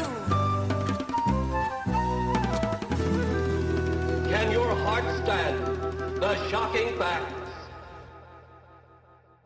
To get to the beginning of this sordid tale, we have to go back to the mind of the great Richard Matheson. Richard Matheson is the author of, among others, the novel I Am Legend, The Legend of Hell House, What Dreams May Come. He wrote several classic episodes of The Twilight Zone, including Nightmare at 20,000 Feet, Little Girl Lost, and Steel. He wrote the scripts for the films The House of Usher, The Pit and the Pendulum, then later Steven Spielberg's Duel, based on his own novel, The Night Stalker, based on Jeff Rice's own novel, Trilogy of Terror, based on a spooky doll. The list goes on and on. Stephen King would later say that Matheson was the author who influenced him the most. Matheson wrote I Am Legend in 1954. He followed it up in 1956 with The Shrinking Man, which was about, well, a shrinking man, if you must know. Universal Studios optioned the book, and Matheson sold them the rights with the stipulation that he be allowed to write the screenplay. It was his first. The film, which was released with the title The Incredible Shrinking Man, because, it's Hollywood. A shrinking man? Who cares? What's so special about him? Oh, wait, I mean, he's not just a shrinking man. I mean, what if he was also, incredible? What about an incredible shrinking man? Now I'm listening. The Incredible Shrinking Man came out in 1957 and was a critical and commercial hit. And it caught the attention of James Nicholson at American International Pictures. Now, James Nicholson thought, quite rightly, that if a shrinking man made money, a growing man would make money too.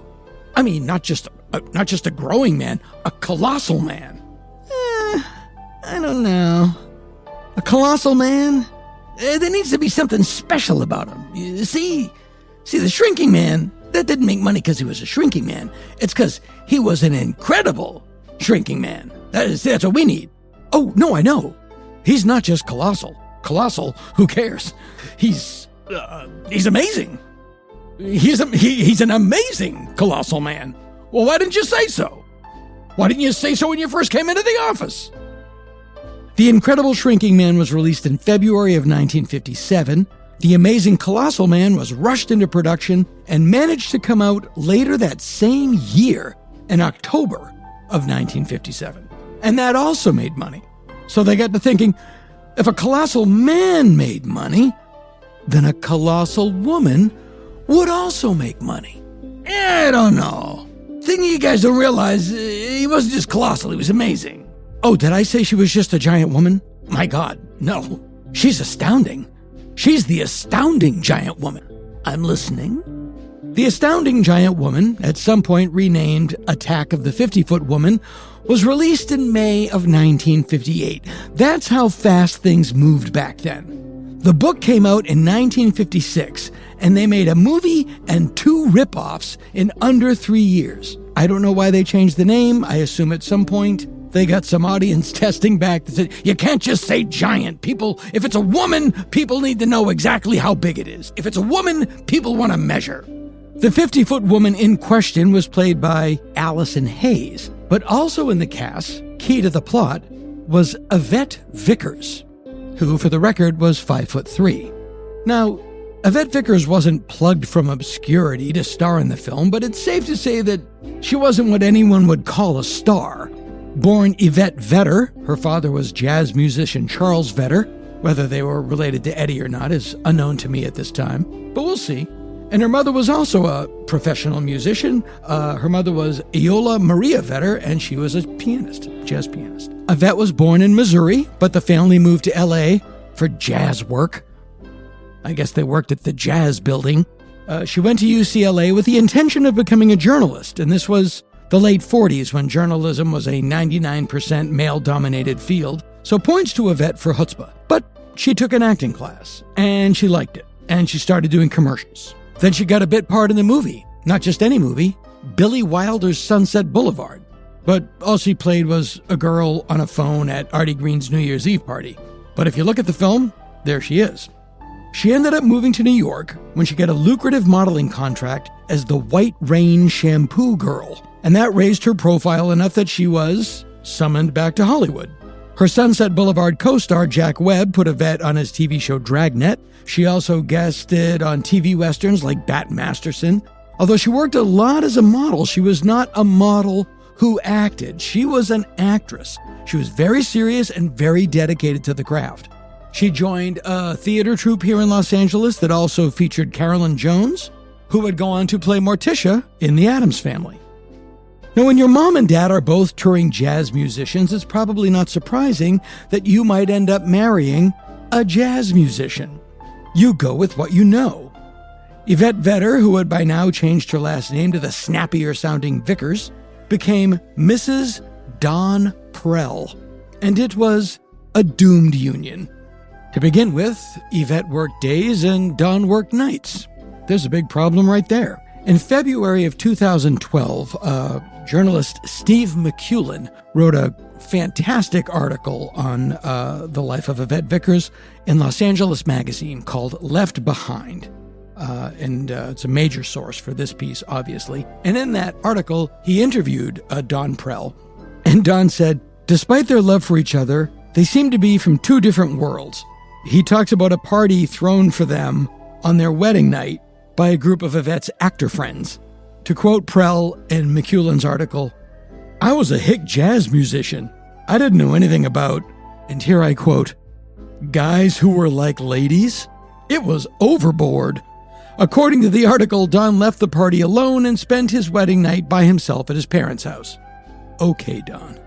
Yvette's first big screen break came in 1957 for the film noir Shortcut to Hell, directed by James Cagney. She showed up that same year in the Jerry Lewis Army comedy The Sad Sack, and then entered the orbit of Sam Arkoff and James Nicholson's American International Pictures for Reform School Girls. And that brings us right up to Attack of the 50-Foot Woman.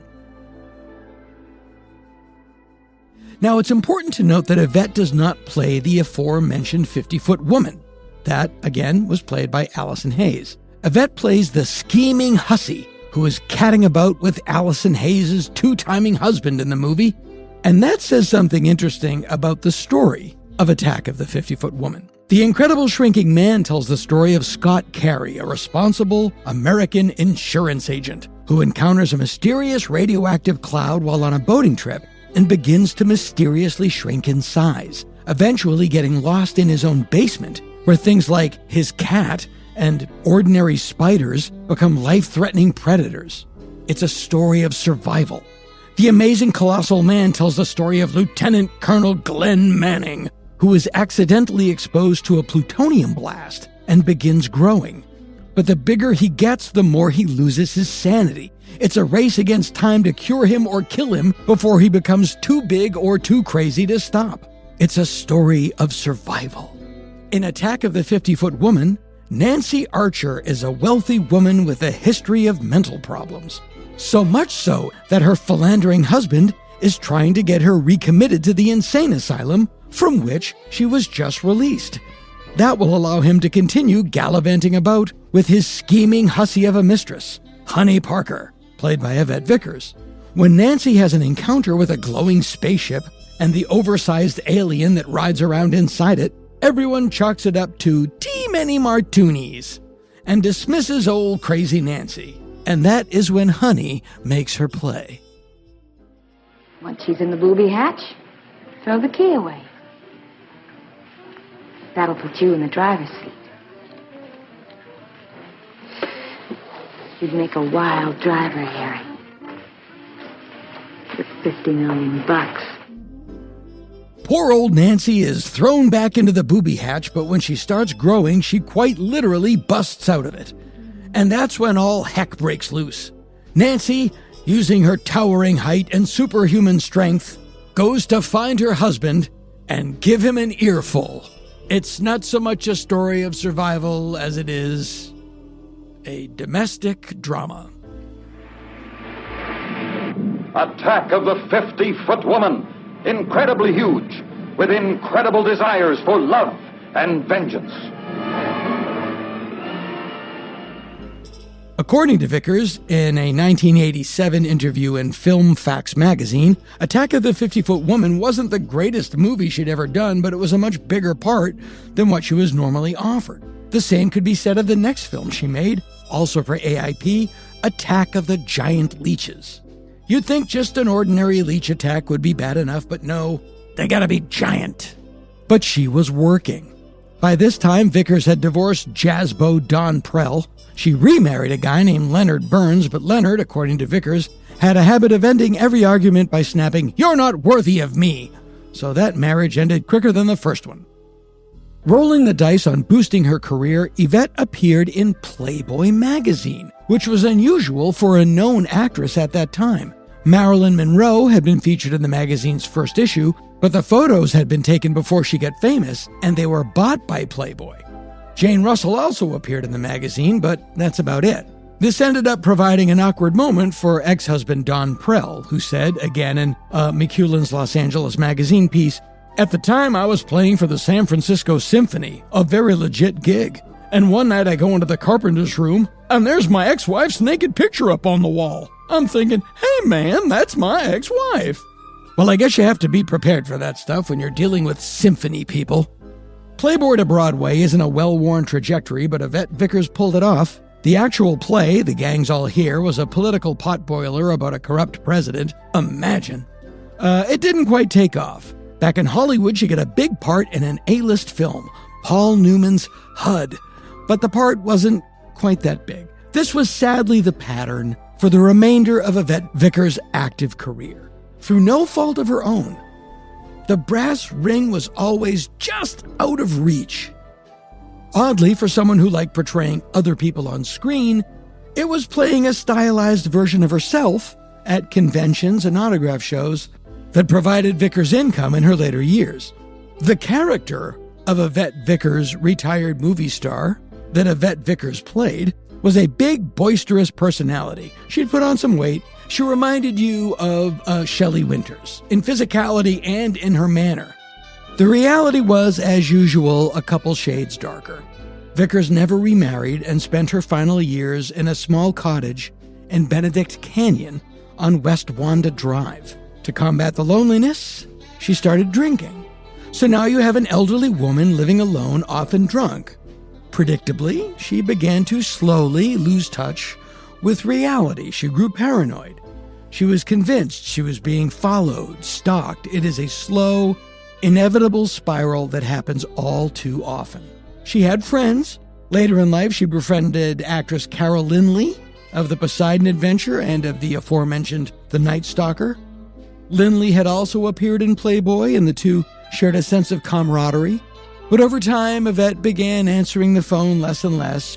She would joke that she was becoming a shut-in, but it wasn't a joke. She had neighbors. One such was Susan Savage, who lived down the road from Vickers on West Wanda Drive. Susan and Yvette were on the outs, stemming from a dog-related contretemps. This was back in 2011, and they hadn't spoken for quite a while. But Savage had noticed that Vickers' mailbox had begun to overflow with mail. Never a good sign. She knocked. No answer. One of the panes of glass on the front door had been held in with duct tape, so she pushed it in and peered inside. She saw a pile of blonde hair on the floor and, in her words, jumped like a cat, until she realized that it was just a wig. She reached inside, undid the locks, and went in.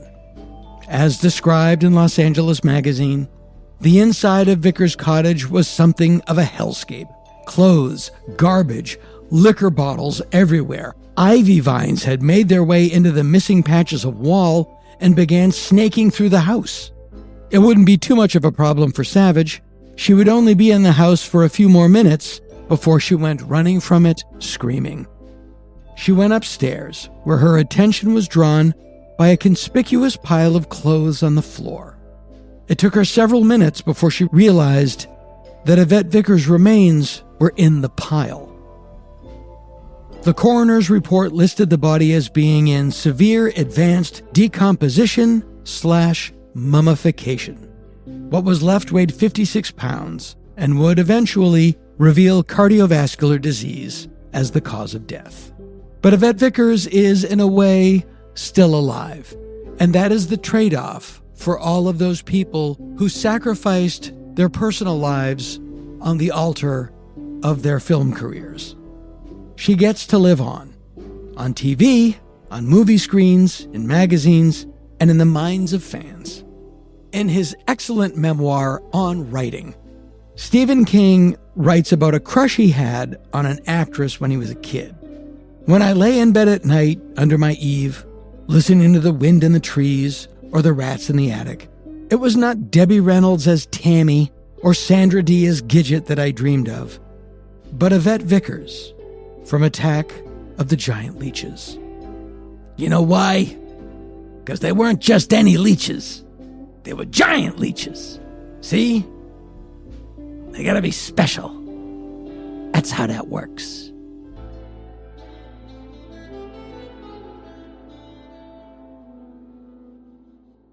Now listen. Now listen. Now listen. It's the Dana Gould Hour podcast.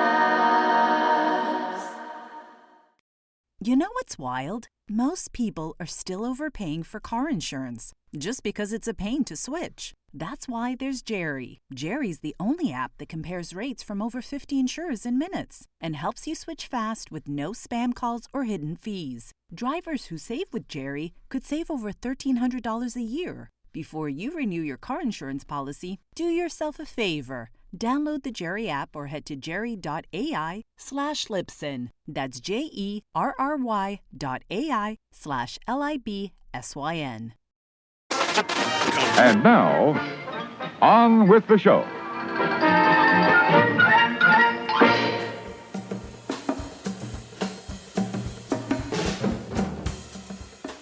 It's a wonderful, gray, cloudy, brisk day here in usually sunny Southern California, the People's Republic of California in the former United States. But it's winter, and we just had 4 days of steady rain. It doesn't rain often, but when it does rain, it rains all at once. And as a result, it's a little brisk and cold, and it's kind of great. And my guest today is somebody who I think is one of the few people made for this show. Like, if this show I've often described the city that I now consider America's capital, Minneapolis, Minnesota, as an NPR station that got struck by lightning and became a town. And if this podcast got struck by lightning and became a dude, it would be my guest today. Prove it, you ask. Well, his new book is called, drumroll, King Kong versus Godzilla, the most colossal conflict the screen has ever known. We've talked about this movie on this podcast before because it is not only a huge cultural touchstone, but the story of its making would make a great movie because it is the perfect encapsulation of how Hollywood works. And we will get into it, so I don't want to spoil it. But it's like, the only people that didn't get screwed over were the people who should have gotten screwed over. His other books include Primetime 66, 67, Network TV's first all-color season, and James Bond and the 60s Spy Craze, if I did that correctly. Your good friend and mine, Tom Shabilla, Thank you very much for having me. How are you, man? Doing great. How about yourself? I'm good. Okay. I know that yesterday you were just on Frank Santopadre's excellent podcast. Yes. Fun for all ages. So I don't want to just do a repeat of Frank. So let's try to put this in a different spin. Sure. King Kong versus Godzilla. Right. If Godzilla were the Palestinians. No, I'm kidding. I'm not going to. Well, this is getting dicey. You're tired of that whole career. No, it specifically talks about the 1962 Toho film, which is beautiful. Like I love that movie so much, and I equate it to Dr. Z. I describe it as beautifully stupid. It's just there's not a frame in that movie I don't love. Yeah, I feel the same way. Or the Gargantuas, right next to it. To be a 12-year-old boy who grew up loving monster movie, King Kong versus Godzilla is just like you can't improve it. It's just everything you want. And in early reviews, there was like some of those early reviews, and a lot of them were, you see the title, you know what you're gonna get. Yeah. And that's what you get. Yeah, cheeseburgers are great. Not everything has to be not everything has to be a gourmet meal. Yeah, you're right. A lobster Nuremberg. It's like, yeah, this is a mindless, beautifully mindless burger. Yeah, and there's just so much in it that's great, and the story about it is really great. But here's the question. To quote my manager, when I first told him about hanging with Dr. Z, my question to you, Tom, regarding your new book: why? Good question, and a lot of people asked me that as well. I had a manager who absolutely hated the idea, and so I had to sell the book on my own. Yeah. And so I started writing a book about monster rally films. So, Frankenstein meets the Wolfman, things like that. Yeah. And I stumbled on King Kong versus Godzilla. I started writing about it more and more and more and more, and it started taking up more and more and more and more of that book. And somebody had told me, well, people want a book about a singular subject, not necessarily like a reference guide. Right. Okay, great. So I started looking, and I thought, nobody's ever written a book about this, and probably for good reason, but nobody's ever written a book about this. So I should be the man to do that. And here I am. No, it's like everything else. It's like the only reason I haven't done it is because I don't have the time and I'm not as good a writer as you. So I'm really glad you did it instead. But otherwise, thank you. Otherwise, sure. And I was talking about this just yesterday, and you can tell me this. Yeah. As I'm older than you, but we are men of a certain age. Grew up in the 70s, 80s. Creature feature, Famous Monsters magazine. We were before streaming. Our pop cultural coming of age was before streaming. Everything, yeah. And I know that monster movies really appealed to kids and different personalities of kids were attracted to different kinds of monsters. And I don't think this was, I can't explain it, but I always, when you were a kid, when you were 10 or 11, kids would ask, what's your favorite monster? And I loved the Wolfman because I could relate to the Wolfman. I was a spaz. I was uncontrollable. And then I often felt guilt and shame over what I've done. I mean, the Wolfman really is it could be on a double bill with The Lost Weekend because it's really just about alcoholism, which is why he's so good in it. But And then like tall, gawky kids were really into Frankenstein. I am a tall, gawky kid, so I certainly relate to Frankenstein. I certainly relate to Kong. Yeah, exactly. And before we get into King Kong Godzilla of it, I'm wondering if, with the age of Jason, Freddy Krueger, slasher films, do kids still have that? Do kids still relate to them in that way? I don't think they do. I don't know if there is a monoculture of anything. That's really true. I don't know. I don't know what anybody likes. Yeah, that's probably true. Yeah, of a certain age.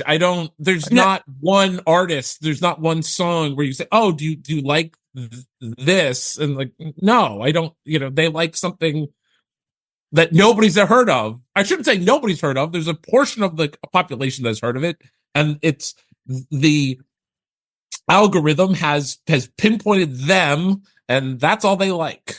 Yeah, monoculture is a great way of putting it. There isn't one universal thing. Talking about the Tonight Show recently in the previous episode, it's like, yeah, when there were 7 channels and you had one late night talk show, it was easy. That was it. Yeah, and now it's totally even with the birth of cable and things like that, still late night was still king. Late night still mattered.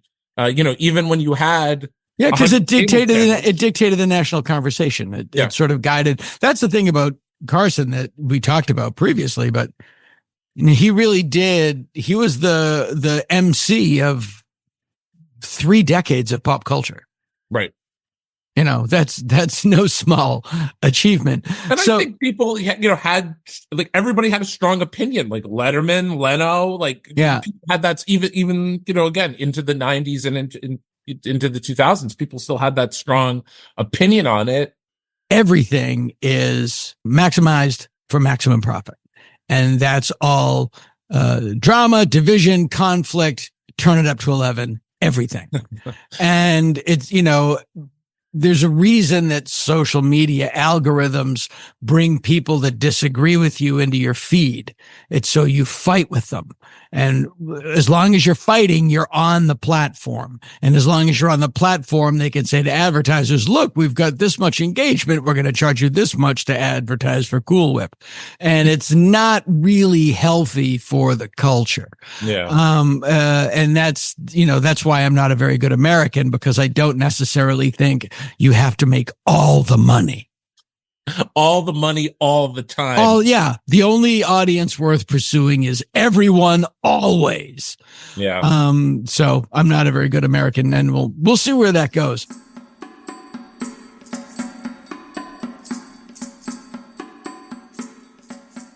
So by the time they get around to King Kong versus Godzilla, it's 1962. There hasn't been a Godzilla movie in a long time. Yeah. And Godzilla, there has been 7 years. Yeah. Yeah. And so they didn't know what they were doing with it, the character, but Toho needed some moolah. And,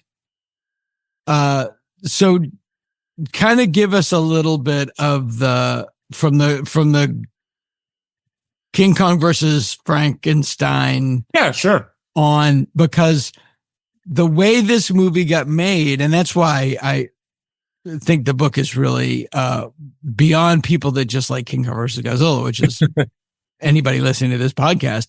But it's all this is how movies get made. Yeah, they started off to do this, and then that guy and then he got the rights, and then it went over there, and then it became that. The way things get made, it's never a straight line.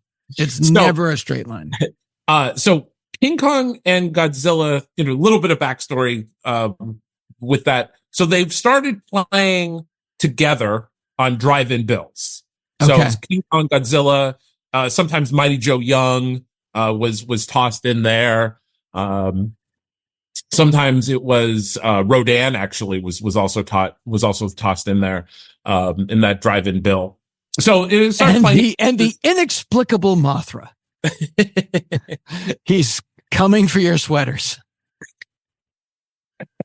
So that was thrown in there. So that started becoming a thing. And then we started getting like Reptilicus, Conga, Gorgo, those films, all Kong and Kongsploitation and Godzilla exploitation kind of films. Yeah. So it started in the Conga, by the way, pretty ballsy.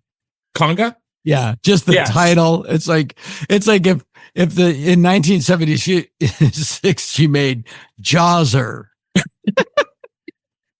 It's about a shark. What's it called? Jawser? What? Jawser? Yeah. Yep. Big shark. It's gonna like it. You're gonna like it. And there's still this Monster Kid craze, and Kong was playing on television. Godzilla was still playing on television. So all of this was going on, and Willis O'Brien, who did the special effects of King Kong. Father of stop motion animation. Yes. Well, Willis O'Brien did King Kong and felt that he had some right to Kong, which I feel like he should have. Sure. And so O'Brien had quite a tragic life. After Kong, his wife had killed his children. She killed her children, and then I had no idea. Oh yeah. Oh gosh. Like accidentally or no. And then she tried to kill herself because she had, I think, liver cancer. I think, or not out of guilt. No. And she wound up. How did she kill them? I think she shot them. Jiminy Johnson. I think it was shooting. Was this before King Kong or after King Kong? It was after. Okay. And she had she wound up draining. So she had like weeks to live. The shot wound up helping her. It drained her lungs. And so she wound up living another year in prison, in the prison hospital. So he had that.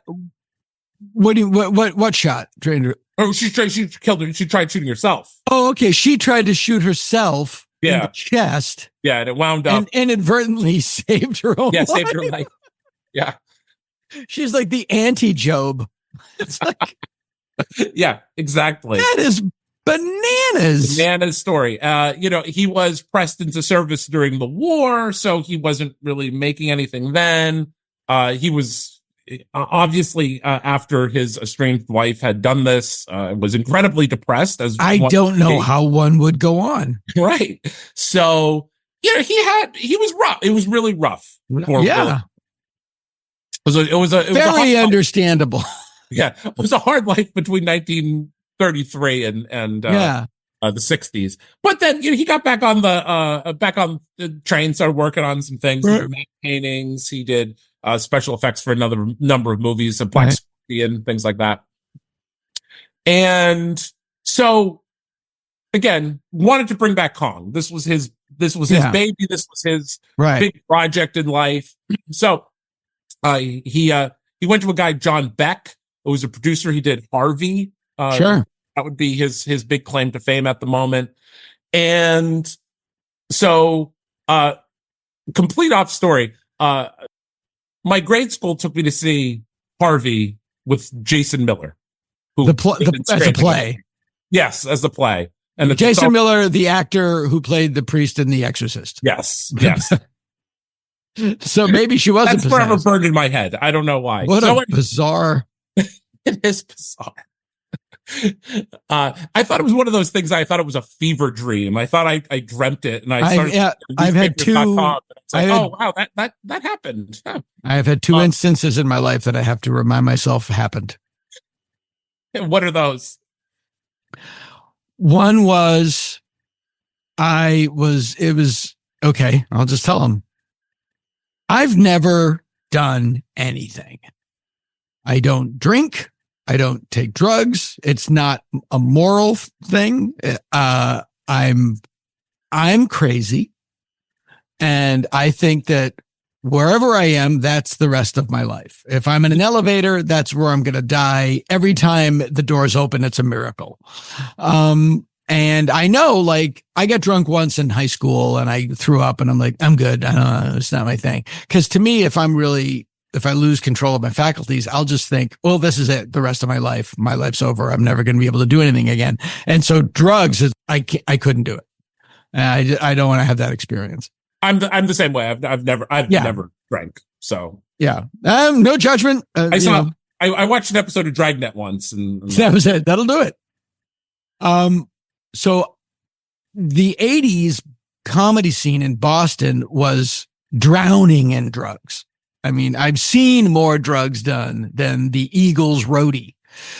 And I was getting a ride from one comedy club to another comedy club with a comedian. And we got pulled over and he immediately took an envelope of cocaine off the dashboard and put it into his belt. And he said, Dana, there's a big bag of pot at your feet. Hide it. As the cop is walking up to the car. In the stupid, I did immediately without thinking the stupidest thing I could do, which is put it into my sock. Take possession of these drugs. Make sure they're seen as yours. Cop pulls me out of the car, asks me if I've ever been arrested before. I'm having a small heart attack. Because no, I haven't. Then the cop took the pot, went back to the squad car, and left. And I, to this day, that happened. Like, I'm not if that isn't divine intervention, I don't know about divine intervention. And the other one was, I just told us, I think in the last episode of the podcast, there was a cable access show in LA in the 90s called Colin's Sleazy Friends. And it was comedians and porn stars being interviewed by this guy, Colin Malone, who managed the 2020 video in Studio City, California. And I was on it. We all did it. Odenkirk did it. Like, we all did it. I was on it with Lemmy from Radiohead. Motorhead. With Lemmy from Motorhead. Lemmy from Radiohead. There's your movie. I was on it with Lemmy from Motorhead and Ron Jeremy and a porn actress. And at one point during the taping of the show, I was sitting on a beanbag chair next to Lemmy, who was in a regular chair. There was a porn actress on Ron Jeremy's lap, and she was filleting a sex toy. And I turned to Lemmy and said, I've had this dream before, but there were hobbits in it. And he said, without blinking, they didn't have beanbag chairs in Middle Earth. And I had to confirm with my friend Ken Daly, who was with me. I said, did I dream that or did that happen? And he goes, no, that happened. I was there. That happened.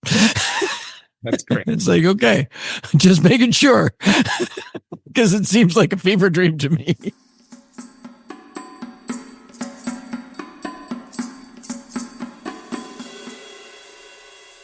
John Beck, he went. He's a producer. He's a mover and a shaker. Mover and a shaker. He's trying to get this film made, and they acquire the rights to Kong from RKO.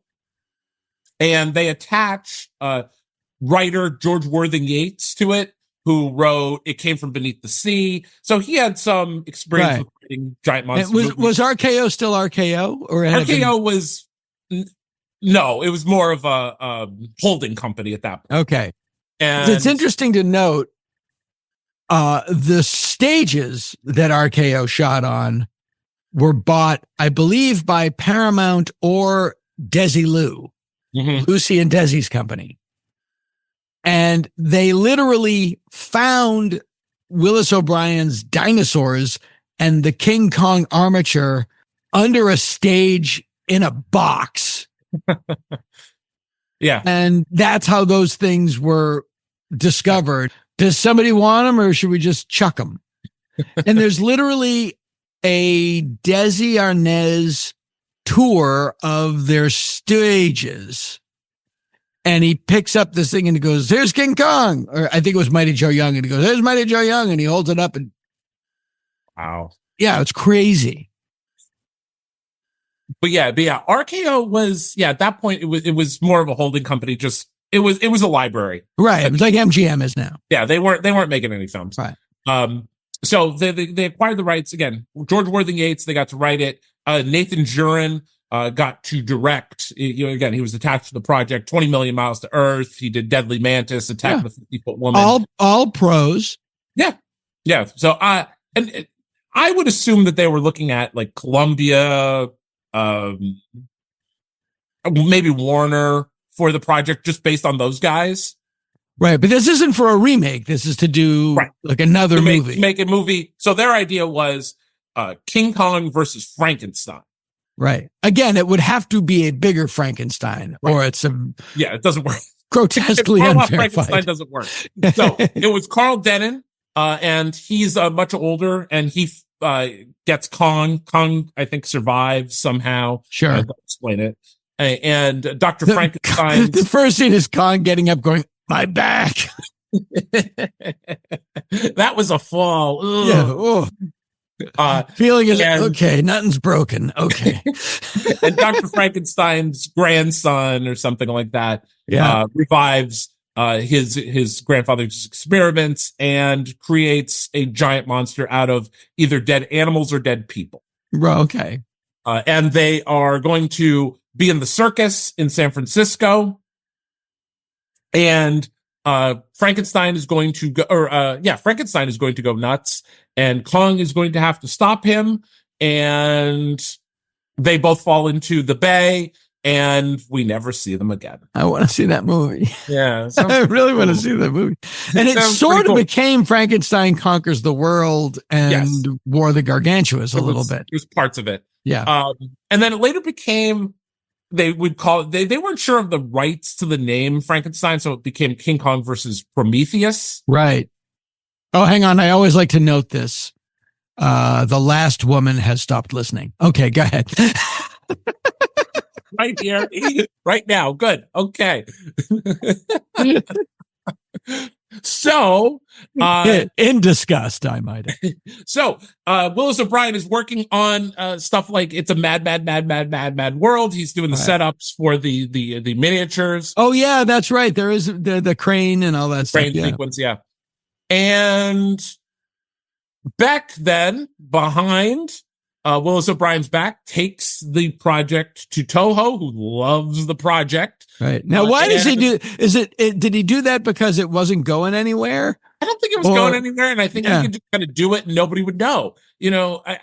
Now, okay, I could find out if they're making a movie in Japan. Right. It would be, what he did would be in modern parlance, fuckery. Was exactly what it was. Yeah. And I cut out O'Brien and had this film made. And Toho, also weary of the Frankenstein name at the time, they decided to substitute Frankenstein for their own homegrown monster, Godzilla. Right. So Godzilla was kind of slotted into it. Like, what about that? Yeah, we have him. But didn't people... I'm surprised that King Kong was so available. I mean, he must have paid a lot of money for it, or was it just, try this thing? Yeah. The only thing I could really find is RKO just had a no remakes policy. So you couldn't remake the movie. Oh, but you could put him into other stuff. Put him into something else. Okay. Because they were looking to remake Kong in 60s. Hammer was going to redo it in the 60s, and they nixed it. And the footage was later used in a Volkswagen commercial. Oh, I know that commercial, and that was animated by Jim Danforth. Yes. And I believe that Kong and Empire State Building are at Bob Burns' house. Oh, wow. And again, I remember seeing that commercial as a kid. Again, that was one of those things that, did I see that? Yeah. Or maybe you looked at it and thought oh, is this just colorized? Yeah. Was this a kid? Was it King of Volkswagen? Yeah. So anyway, so Toho again didn't use Jurin, didn't use Yates, and inserted their own E.J. Tubaraya and Ishiro Honda. Right, a great team who had done the previous Godzilla movies. films. They had made Mothra. They had made Rodan, and here they are. So back together again. They were the glitter twins of Toho. They were the Mick and Keith of Toho Kaiju. Paul Stanley and Gene Simmons. That's great. And they are asked to make, the film that we saw. And this is before King Kong Escapes. That's 67, yes. right? Yeah, before King Kong Escapes, 67. Right. Which is, I didn't know, related to the Hanna-Barbera cartoon. Yeah. Yeah. Hanna-Barbera, they wanted to make a different film, but Hanna-Barbera had some Kong rights because of the cartoon, The King Kong Show. Right. And they kept pushing for other. Which I just love the title. The King Kong Show. And and that movie's. I love that movie. I think I do too. There's a character in the movie named Doctor Who. I think it may be one of the strongest Kong movies. I don't know. And one of the most effective special effects in the history of Toho is not an effect at all. It's Doctor Who's teeth. There's something horrifying going on in that guy's mouth. And it was back in the day when teeth didn't have to be perfect. I just watched Airport 75 on a big screen. You heard me right. And like Charlton Heston's teeth in that movie, it looks like Dresden the morning after the bombing, just giant. His mouth looks like an experiment to see how many teeth they could get into a mouth, and they're like dingy and weird and discolored, and there's these giant close-ups of his craggy, weird-ass teeth. And compared to Doctor Who, perfect. His lower teeth, it's like he doesn't have any, or they're weird, but I just realized something about Airport 75. That is the third movie that Charlton Heston and Linda Harrison are both in. Oh, there you go. There you go. Quite the duo. Quite the duo. I love King Kong. I actually saw King Kong Escapes in the movie theater. Oh, cool. Yeah. I have in the book, I have an interview with Linda Miller, who is in King Kong Escapes. Yeah. She's cute. And she's great. Yeah. She's really great. And she talked about being cast, and it was Rankin had cast her. He saw her in a magazine in Japan. Her father was stationed over there. Oh, I was wondering. She was in Japan. She was in Japan. Yeah, her father was stationed, and told me that he had a secret Japanese girlfriend, as one does. Sure. And so told me all about that and how he cast her. He saw her in a magazine and went, there she is. Yep. And cast her for that. Yeah. So really good. It's and so a good funny. insight into Ichiro Honda and Tsuburaya. Yeah, I remember talking to Russ Tamblyn about War of the Gargantuas. I should get him on the podcast. I have an in with Russ Tamblyn. Yeah. My friend's married to his daughter. I have an in. That's a good in. Yeah. And I sold him a fax machine once through the classifieds, which is another weird story. Did that happen?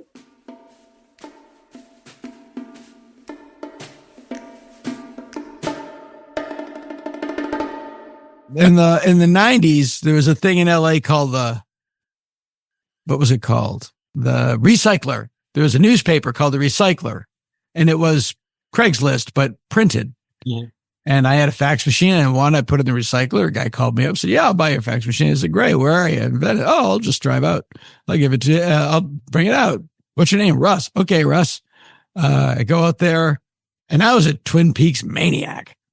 So he opens the door, and this was after the show had been canceled, but I was like, Dr. Jacoby. and I went in and we talked. I said, like, I love War of the Gargantuas so much. And he goes, "Oh yeah, I didn't even know anyone was going to see that. Nick Adams told me about it. So I was like, yeah, I'm going to go to Japan. I'm going to make this thing. I made up my dialogue. There's a joke about them being on acid." He goes, "Yeah, I threw that in there." And And he is the nicest guy going. He's so great. I heard he is. Yeah. Yeah. He's really great. And, it's so funny. And he said, how much to pay? I said, I don't want your money. Just take it. And he gave me a Twin Peaks Sheriff's Department coffee cup that he had. I was like, all right, that's well worth it. That's a fair trade. And then years later, my friend marries his daughter, David Cross, the comedian. Oh, actor. okay. Yeah. And I was talking to them and I told her that story. And she goes, he still has it. It's in the garage. But I should try to get him. But anyway, I love these people. Yeah, they're just going over to Japan. No one's going to see this thing. He says that he gets more stuff about War of the Gargantuas than West Side Story, which I totally believe. I believe that. I believe that. Yeah.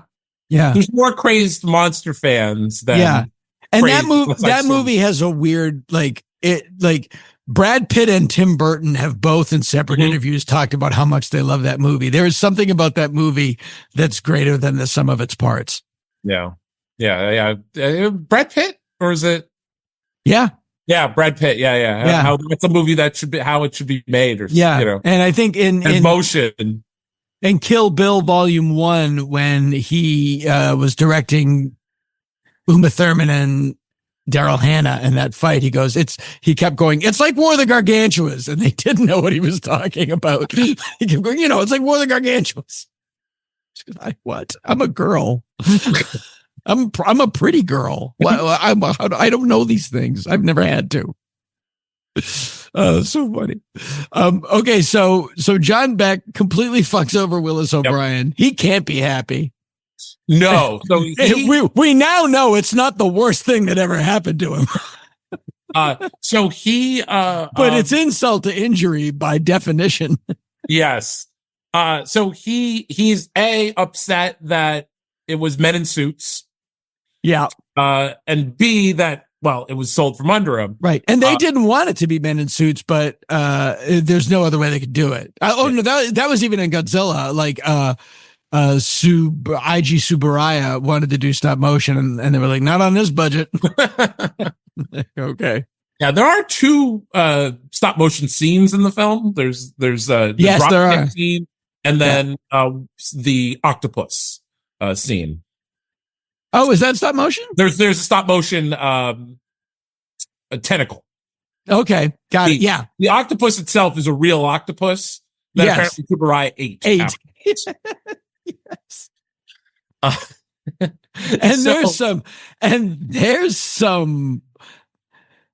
There's some brown face in this movie. Yeah, there is. Okay. things you used to be able to do. I give you the Hakawi tribe, and I rest my case. Case in point, yes. Yes. Oh, see, I know who I'm talking to. So, he was upset by that. He was upset that it was taken from him, and he's, by the way, completely justified in all of his upset. He's like, "Yeah, dude, you got shafted hard." Unfortunately, then he dies, so he's unable to. Or if you're John Beck, fortunately you die. And then also Marion C. Cooper also felt like he had some. He wrote King Kong, didn't he? Original, yeah. So he's got that he owned some key elements to Kong. Yeah, the character. Yeah. And but really, it was to sue Toho and John Beck in probably a very expensive international court. Well, that's the thing. It's always like they can't afford to sue us. Yeah, don't sue anybody without money. Yeah, I've been there. My best friend is an ambulance chaser, and really? Do they have money? No. Yeah. Yeah, my wife used to work for a startup, and this tech bro bought the startup and, fired a bunch of people by a drunken text one night. And then they had been paid in stock as part of their initial deal. And then they found out that he had devalued the stock and then fired them. like fuckery. Yeah. And it was like, well, what are you going to do? Sue us? It was like, yes. Yeah. So again, it would have been a long international court process, and I just don't think that he had the money and the wherewithal to actually pursue that. So they skated by with it, and Toho had Kong for apparently 5 years and made 2 really great Kong films. They're going to make this movie, and they get a script, and they have to design King Kong. Right. Why is it so bad? I think it's because it's a suit. If the face. That's the best they could get for a monkey. They said, make us a monkey. It doesn't look anything like a gorilla. And then we're going to get into the arm extensions. But first we've got to talk about had no one in Japan seen King Kong? Had no one in Japan? And you get used to it and you buy it. It's like, eventually you believe that, whatever that actor's name is, Elvis. Like, yeah, okay, I guess he's Elvis. You get used to it, but it is mind-bogglingly how people went, good. If it on the screen, get it on camera. If it was stop motion, I think it would be exactly what you want it to be. It would be exactly Kong, 1933 Kong. It would probably be something along those lines. But I think because they had to make the suit, and that's it. That's just the way it came out. And they went, all right, put some arm extensions on this guy. Let's go. Yeah. I mean, again, like I criticize, I adore this movie. I love every frame of this movie, and it's gorgeous. And Godzilla also has a different design in it too. He has a very froggy face. Yeah. And the original Godzilla suit was very cumbersome. I actually have this photo in my house. I have this photo in a frame on my wall in my house. The first suit was so the guy could take 2 steps in it and he would pass out. Yeah. So they cut it in half and they just put the legs on suspenders, and the guy would wear the legs for just scenes of the legs walking through. Yeah. And I have a photo of the guy in the legs walking over the miniature of the city. And I love that photo because it's basically showbiz.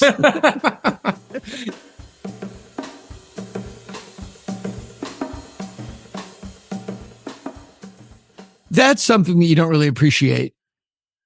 These guys, imagine being inside one of those outfits. And now you have to do choreography. Mm-hmm.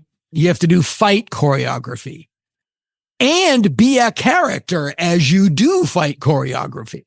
Like, it is something that you never really stop to think about and appreciate. Like, man, those guys are good because it works. They do a great job.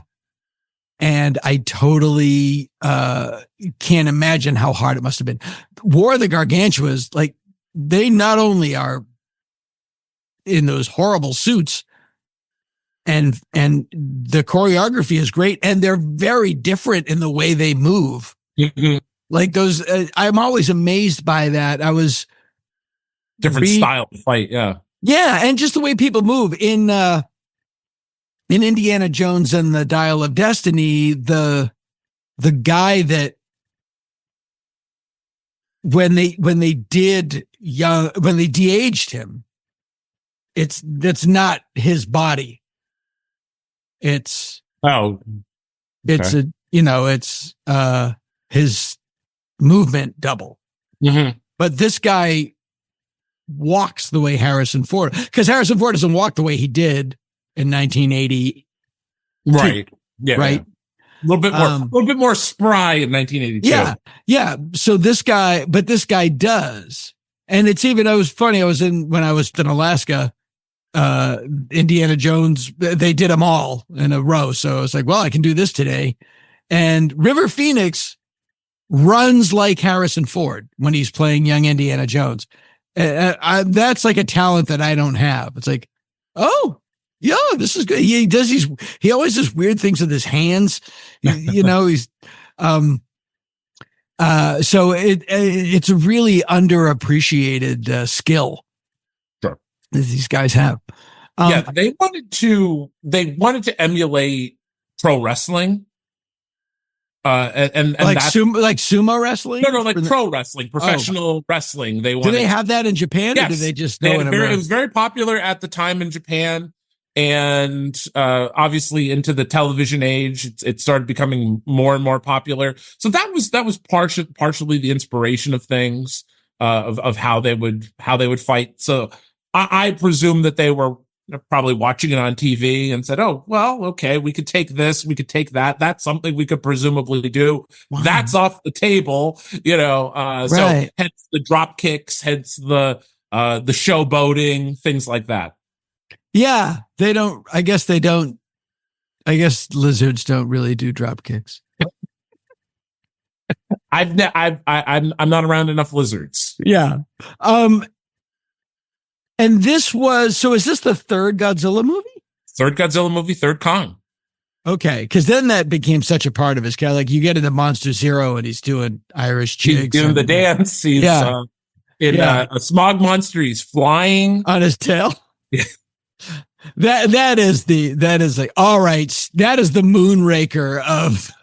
It's like stop. in the smog monster, he propels himself with his breath. In Mechalon, he's on the tail.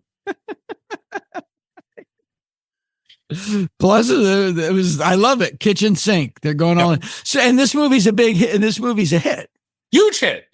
And apparently one of the highest attended films in Japan history. Did pretty well in America. It's got about $1 million, which again in 1962. Yeah, nothing to sneeze at. Right. And in both movies, it's interesting for both the original Godzilla and King Kong versus Godzilla. There's a Japanese version and an American version. Mm-hmm. And the American version is they always add reporters. I always, somebody said a while ago, I forget who it was. Somebody said, if you need a narrator to tell you what you are seeing on screen, it's the sign of a bad movie. Right. So Plan 9 from Outer Space. Ed will do the bank shot. Ed will say, have a character pick up a cup of coffee. And then the character will say, well, I'm going to pick up this coffee now. And he'll pick it up. And then the voiceover will go, Ted picked up the coffee. He'll get it from every angle. So, Play Night from Outer Space does that. The Creeping Terror does that. The original soundtrack. Here's an example: the original Blade Runner. Oh, yeah, it's It's so funny. My wife's cousin was visiting, and I got really, they're both women and they're of a certain age, so I can't even get near the TV. It's all the JFK Jr. miniseries or, the America's Top Model miniseries. I can't get anything. Yeah. And so finally I had an angle and I was, and I was like, I get a chai. I go, you can watch these things. I want to watch any one of these. And my wife's cousin, her name's Alina. She's really great. She goes, I've never seen Blade Runner. And my wife looks at me and says, I'm going to bed. So we watched Blade Runner. My wife's cousin and I watched Blade Runner, and the final edit, the final version of it. Mm-hmm. And I keep stopping it and going, actually, this is a reshoot because I ruined everything. But I was talking about at the ending when he saves his life and then Rutger Hauer dies. She goes, oh, that was really beautiful. And I said, I know. And in the original ending, they actually had voiceover going, I don't know why he saved my life. Shut up. I know what I just saw. So how dumb do you think people are? Jesus Christ. So But yeah, so narration was added with reporters. And it's kind of like they turned it into like a 60-minute segment. Like it was supposed to be UN reporters. It's the UN news.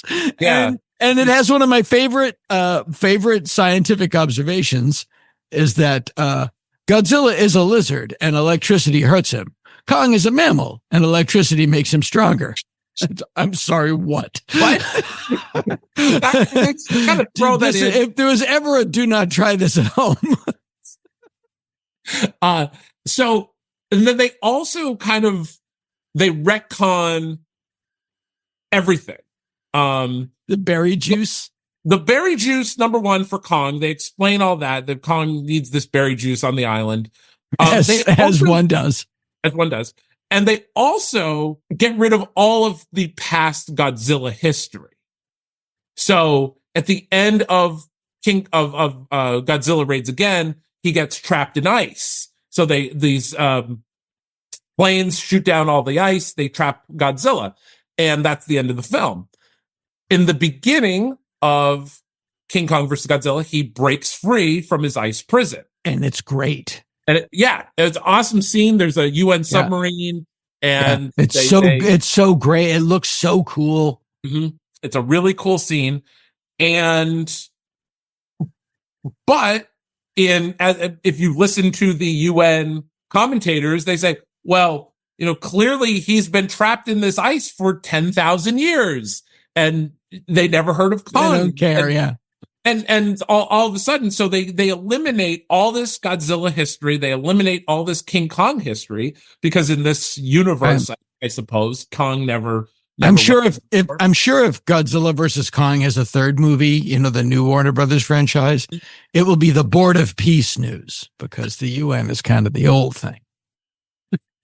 It'll be Putin brought to you by the Secretary of War. Yeah, it'll be Putin and Orban talking about our peacemakers. Yes. We live in a nightmare, Tom. Anyway,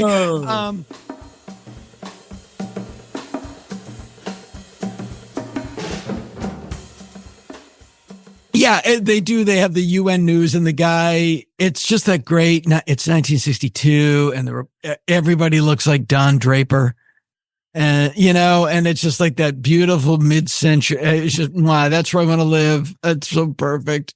So much Brill cream and just they do a lot of there was a lot of the explaining that they do. They also explain that Kong is a thinking animal and has a big brain, and Godzilla has a very small brain, right? And is mostly works on instinct. Yeah, Kong can outthink him. It's in the balloons. It's like, how do they literally drop Kong onto Godzilla to get them to fight. Yes. That is the whole purpose of the film is, Godzilla has escaped from his ice prison. He is marching towards Tokyo. They can't stop him. Electricity, they try, but, only holds him back so long. So eventually, Kong, and by the way, the scene of him, like they do set a trap, an electricity trap, and then he's like in a pit and there's dust, and then he comes up out of it. Gorgeous. Yeah. Oh, everything's super well shot. Even really the miniatures look great. Oh, it's great. It's all great. It's all great. Yeah. And so, a pharmaceutical company, has decided that they're going to get Kong after he's discovered on this island, Faroe Island now. Right. They go meet the natives. Yeah. The natives are, but they give them what they want, which is, transistor radios and cigarettes. Cigarettes. So their culture. What else do you want? But it is funny that it's a pharmaceutical company because the movie it's like a parody of consumerism. Sure. One of my favorite movies from Japan of that era, Giants and Toys. It's also just like they were, they got lunatic capitalism from America after World War II, and they were making fun of it 40 years before we were, well, no, not really. I mean, Success Spoil Rock Hunter was 10 years later. It was before, actually. But yeah, they were making fun of consumerism and capitalism in this film. It's not But the guy that looks like the Japanese R. Crumb. He does look like Crumb. He does. Yeah. Oh, man. He has been called the Japanese Charlie Chaplin, and I don't see it. But yeah. He looks just like R. Crumb. It's great. So the pharmaceutical company, they bring Kong back to Tokyo, mainland Japan, and Kong escapes from the raft, and they're on a collision course to fight one another. And the first fight does not go Kong's way. He retreats, and he goes in, and much like he did in King Kong 33, he grabs a girl from a train, or he derails a train, grabs a girl, and they knock him out with the berries that they found out on the island. Kong likes to indulge a little bit. Sure. And the scene where he loses, there's really a beautiful scene where Kong faces off Godzilla. Godzilla hits him with his atomic breath. Kong's chest goes on fire. He taps it out with his hands, and then you just hear him go, "Yeah, fuck this," and he just turns around. He just walks away. No, you didn't tell me about the fire breath. It's yeah. I give this some thought. So there's also a throwaway earlier in the movie. The one guy who is an inventor, and he creates a really strong piano wire. Yeah. And that's what they use to attach Kong to helicopters and balloons. Yeah. And by the way, the military is always a little too accommodating. Like, these guys show up and they go, no, we know what we're doing. And they go, oh, okay. Okay, great. Yeah. Sure. Just like people in the military. Go ahead. Sure. Whatever. They love to learn. They love to learn and listen. And so they move Kong, drop him on, and this is the colossal conflict that they have. And Kong winds up shoving a tree in Godzilla's mouth. Ends up, and once you think that Kong is almost done, an electrical storm comes, and the two guys in the helicopter say, "Oh, good. The lightning is coming. That will make Kong stronger." And they go, "Oh yeah, absolutely." And I'm like, what? What? I think it was a throwback. It probably was something that was thought up from Frankenstein. Yeah. And we have to use this. This is cool. Like, they probably thought it up. You're gonna see a skeleton when you. It's literally it's like electricity is to Kong what spinach is to Popeye.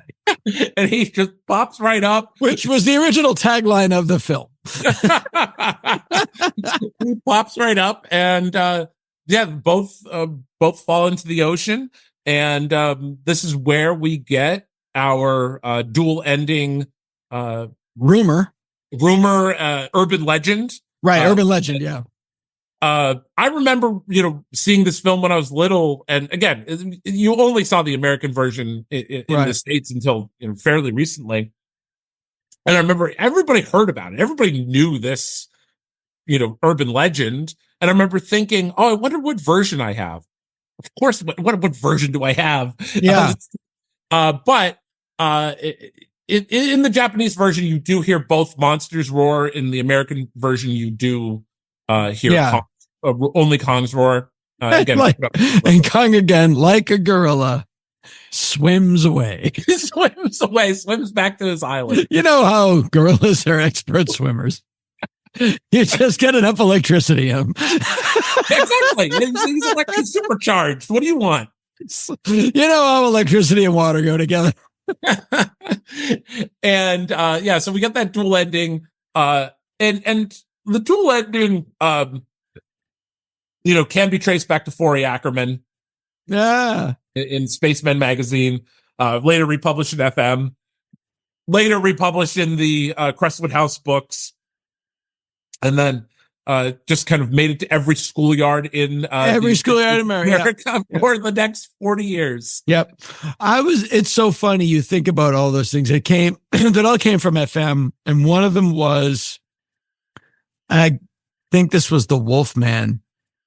Each hair was laid on individually. It's like, that would take 700 years. The one that I note in the book is that I think it was the first edition of Famous Monsters. It claimed that in Curse of Frankenstein, the Hammer film, right, the Japanese cut, Frankenstein had a third eye on his head. And how would they do that? Like, how would that even be possible? Yeah. Like, God bless them. They just throw in whatever.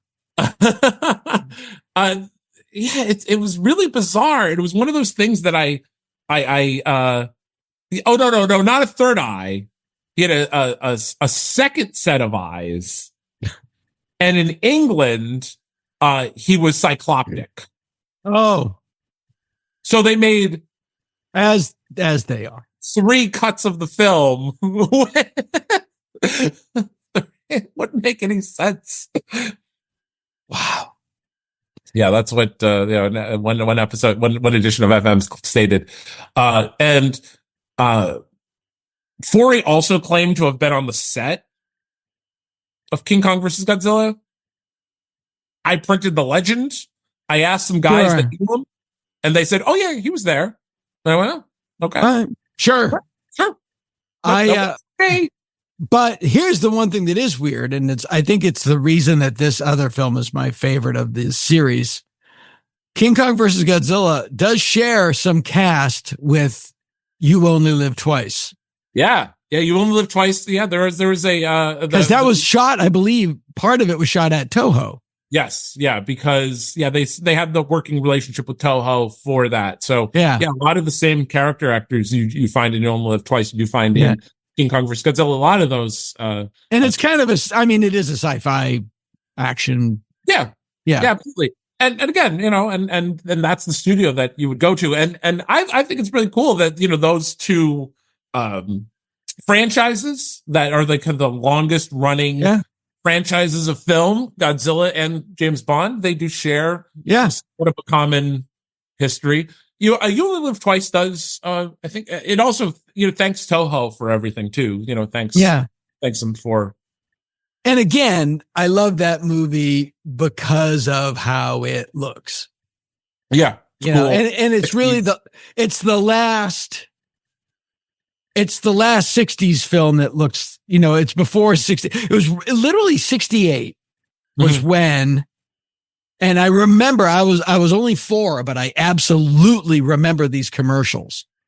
The wet head is dead was the commercial. Do you ever heard of this? I've seen it. Yes. Yeah. I remember those because it was the end of guys combing their hair with Brill Cream. It was the end of the Don Draper and that was the beginning of Groovy. And that's the difference between You Only Live Twice and On Her Majesty's Secret Service, aside from the casting. Yeah. But that's when, when it started to look contemporary. Everything looked contemporary. I mean, that's when everything started going downhill, Dana. I'm not arguing.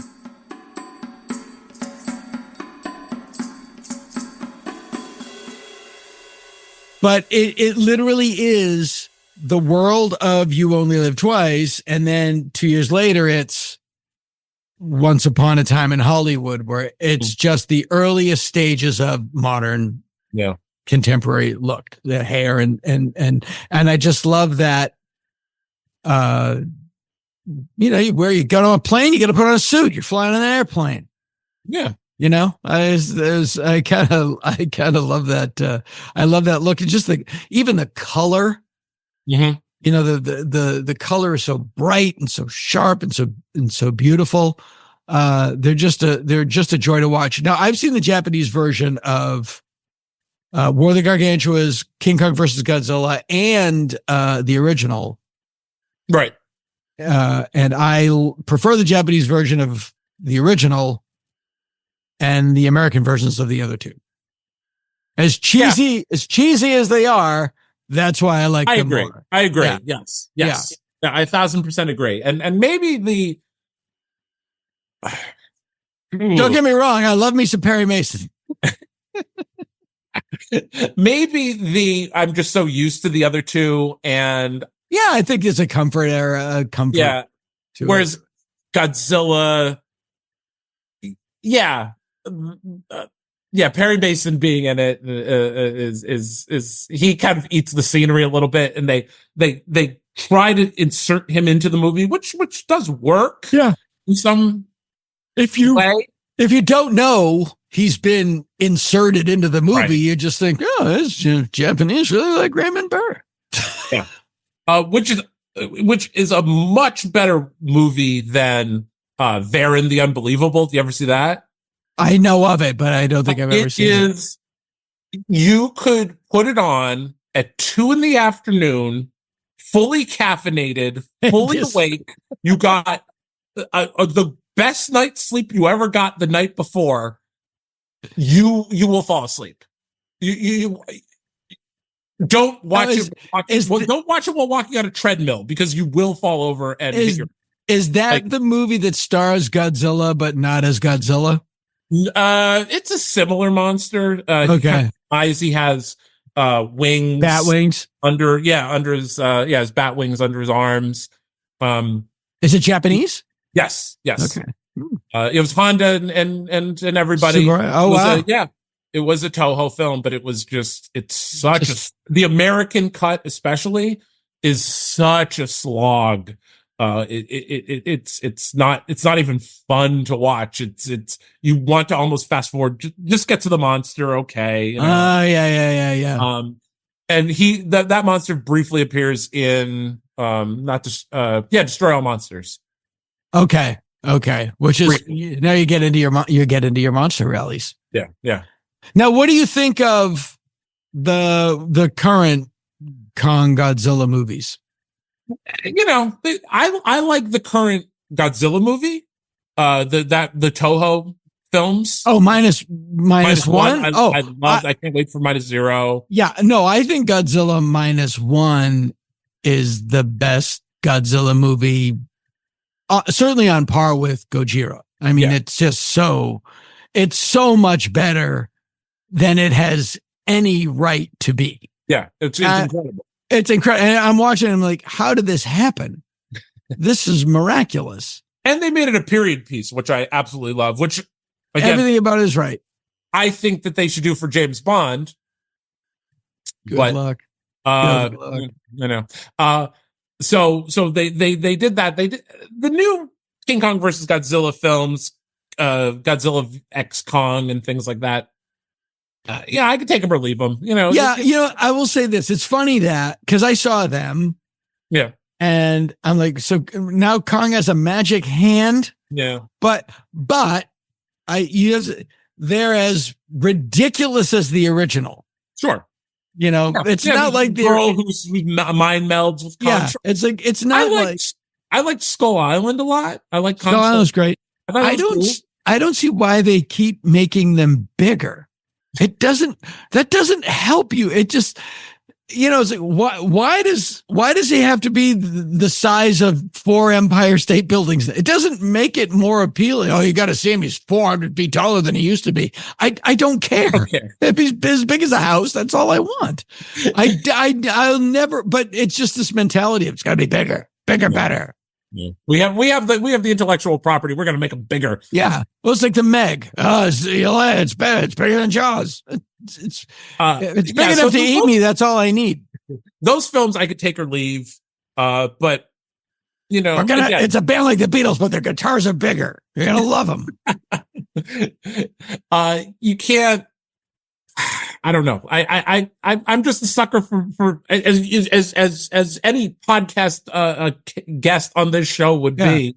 Just a sucker for a physical. I want to be able to even the Toho films that they made in the 90s. You knew it was a guy in a suit. Sure. Well, the old they digitally enhanced, but it still had that ounce of Someone said this. I don't know who it was that said this, but it's brilliant. Practical effects look fake but feel real. CGI effects look real but feel fake. Yeah. I think it was, oh gosh. It wasn't me. You said it once. I heard it on the podcast. Yeah, but I'm quoting. I don't want to take credit. Leonard Maltin, I think. Leonard Maltin. Well, makes sense. Yeah, it's brilliant. And it's so true. It's like, yeah, that's how it is. So this book is out. Yeah. What is, and I do think the making of this movie would make a great movie. It would make a great Giants and Toys, like satire of the business, where John Beck did the shittiest thing and was only rewarded. Capitalism. Yeah. It's just so gross. He certainly, was rewarded for doing the worst thing possible. And again, thank you once again for writing the foreword. Oh, sure. My pleasure. I could not thank you enough. And, you put it pretty precisely of this is the difference between show and business. Yes. Everybody kind of wants to do something for show. Everybody gets into, creative endeavors for the showbiz aspect, but they don't realize the business aspect of things. Yeah. So, I think that this book certainly is a good, story of that, of show versus business. And again, even if you're just interested in by the way, if my manager ever reads this and my agents ever read this, they'll be so surprised to know that I'm aware of a difference. Because I seem to be only concerned about the show part. The show, yes. So you do know about us. Oh yeah, no, I do. Yeah, sure. Bless your heart. Bless your heart. So it's a good exploration of certainly the monster era of from the 50s to the 70s and even a little bit beyond. I felt the need to talk about those newer films because that's the elephant in the room, is that it took them so long to even put these two together again, which is bizarre to me. And so it goes into even those modern films and how there are some correlations between the two, and oftentimes not, but right. Yeah, there certainly is that correlation between the modern films and King Kong versus Godzilla, and how also King Kong may have been a great addition to Toho's roster throughout those years. All Monsters Attack or Destroy All Monsters, the addition of Kong would, I think, be absolutely incredible. Yeah, it'd have been great. One of the revolving themes of King Kong versus Godzilla is, King Kong is a natural monster, whereas Godzilla is atomic born. And later Godzilla becomes kind of a good guy because he's a earthbound monster, whereas King Ghidorah and things like that. Right. Right. Yeah. He's defending his turf. Defending Earth. There's a good discussion. They said, well, people don't like us, but hey, we all live here on Earth. Right. So that's how he becomes the good guy into the film. And I think, as he became a good guy, his eyes got physically bigger. Yes. To the point that he became kind of like a giant puppy. Exactly. Yeah. Like in the 70s, it looks like he was designed by Margaret Keane. So just in those films, Kong would have fit right in. He would have been great to Defender of Earth. Yeah. But it just never happened. So it almost was revisited a little bit. Kong was set to originally fight the sea monster. That never really worked. I would have liked to see Kong rip his claws open like a king crab or something like that, a buffet. Yeah, exactly. He has a giant nutcracker. Yeah, I would have loved to see that.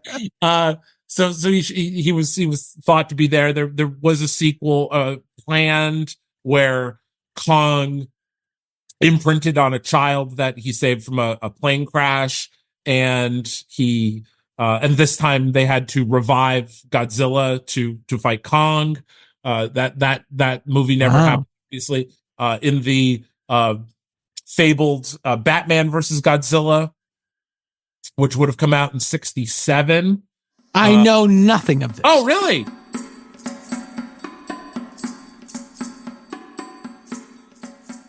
Gosh. Okay. So in Batman versus, Toho had met with Greenway. The Adam West Batman. Adam West Batman. So it would have come after season 2. It would have introduced Batgirl, and I think the Bat Cycle. It would have introduced. They'd already introduced the Batcopter in the movie, and Batman would have been asked to come to Japan to fight Godzilla, who's being controlled by a villain Finster, who is a German living in South America. And he lives in the Mariana Trench. How would a German get this? He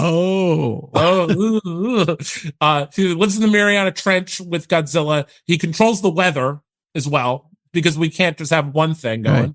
And it's weird because, as everybody knows, the Jews control the weather.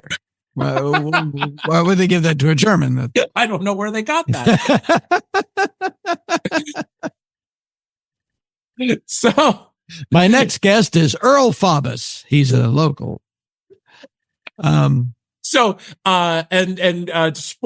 spoil it, Batman would have blew a bomb in Godzilla's head and then shot him to space. How did we not get that? I don't know. The treatment was in the William Dozer collection in the library in Wyoming. That reptilian rascal. I know.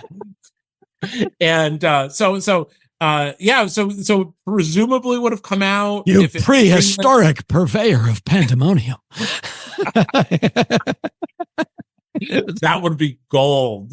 I know. And so it would have come out like at the end of season 2, like the movie came out at the end of season 1. Right. And probably. Oddly speaking of, it's weird because speaking of like characters from TV series showing up in movies, the Adam West version of Batman was supposed to be in Twin Peaks Fire Walk with Me, but instead I'm kidding. You got me going here. I'm going, yes. Really? Stop having sex with your child. This is terrible. We could only get her diary. How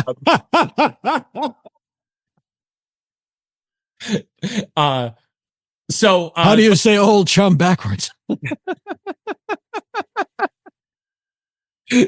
Batman, Adam West Batman of the Black Lodge of the greatest thing ever. I only have time for coffee. I'll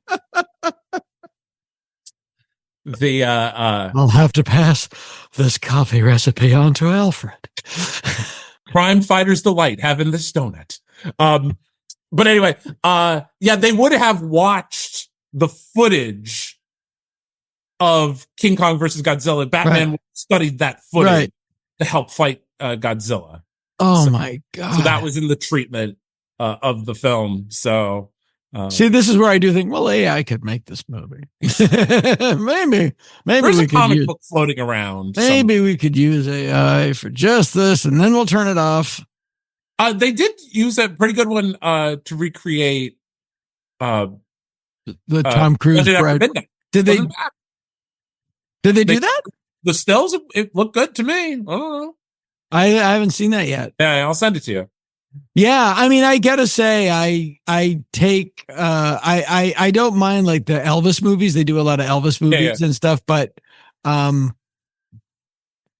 it shouldn't nothing. Let's just cap everything at 90 seconds.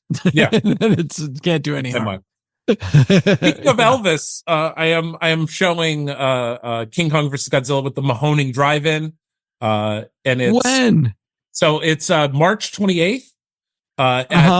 In won't it be cold? Middletown, Delaware. It's their road show before they get the drive-in. Okay. Won't it be cold? Won't it be very cold, or is it in a theater? No, it's in a theater. They do a road show during the cold months, and we're showing Viva Las Vegas and King Kong versus Godzilla on March 28th. On March 28th, yeah, in Delaware, Middletown, Delaware. It's the Everett Theater. So wow, have you seen the trailer for Epic? No, check it out. It's sort of like they got all of the unused footage from That's the Way It Is. Mm-hmm. And it's Elvis Presley in concert. And it's just like another much more in-depth documentary of his Vegas shows. Oh, okay. Yeah, look, the trailer's amazing. And it looks gorgeous. Okay, I'll check it out. And And what I like about it is the thing that you also get from Get Back. And I have only seen the trailer. He was really funny. He's goofing off, and it's like, yeah, he was funny. I've heard that. Yeah. So what are you working on next? You have something right now gnawing away at you? And I'm doing this again because my show is much better than my business of things. That's why we're friends. I haven't pitched it or anything like that, but the new book is called Monsters Belong on Television. And so it's the history of monster movies airing on television. Shock Package came to be, obviously dive into your friend Vampira. Yeah, sure. Yeah.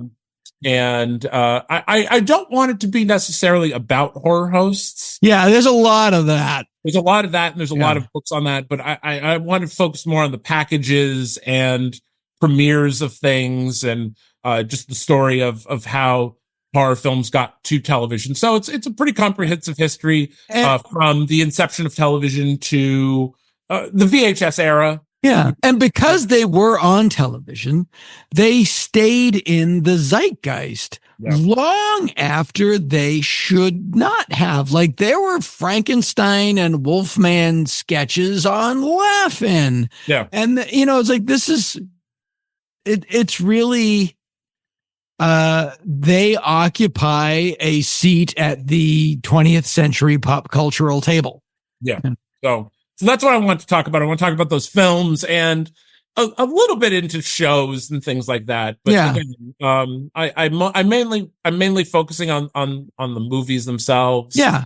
And again, the bulk of it seems to be those packages and the reception that they got or sometimes lack thereof. Yeah, I always wonder, hosting horror movies would be the only job that I would have ever done for which I was actually qualified. But the lingua franca of those shows is bad jokes. Sure. Is there a way to do it with good jokes? How do you do it? Right. With good jokes. And because I was talking to Richard Coase. Yeah. And Svengoolie. And I was like, when you retire, and I don't want you to retire. I don't want you to retire. When you do, I'll just do it. I'll be Svengoolie. I'll just come in and start doing it. But the way that I would do it is I would look like Herc Harvey from Carnival of Souls. Mm-hmm. It's very monochromatic, but basically behave like Guy Smiley from Sesame Street. Like, just that look, but just like, well, hello and welcome. Yeah. What a great film. I like that. Yeah. My horror host. Fun fact, everyone in this movie was an alcoholic. My horror host was a guy by the name of Uncle Ted. Okay. And just upstate New York? Birthday party, by the way. Whoa! Yeah, Scranton. He was a Scranton guy. Scranton, okay. Scranton Wilkes-Barre, yeah. He was like a kiddie show host kind of before my time, and then he slipped into the horror host. He wore a Fez, all right. All good. All good. Yeah. He had a sidekick nephew.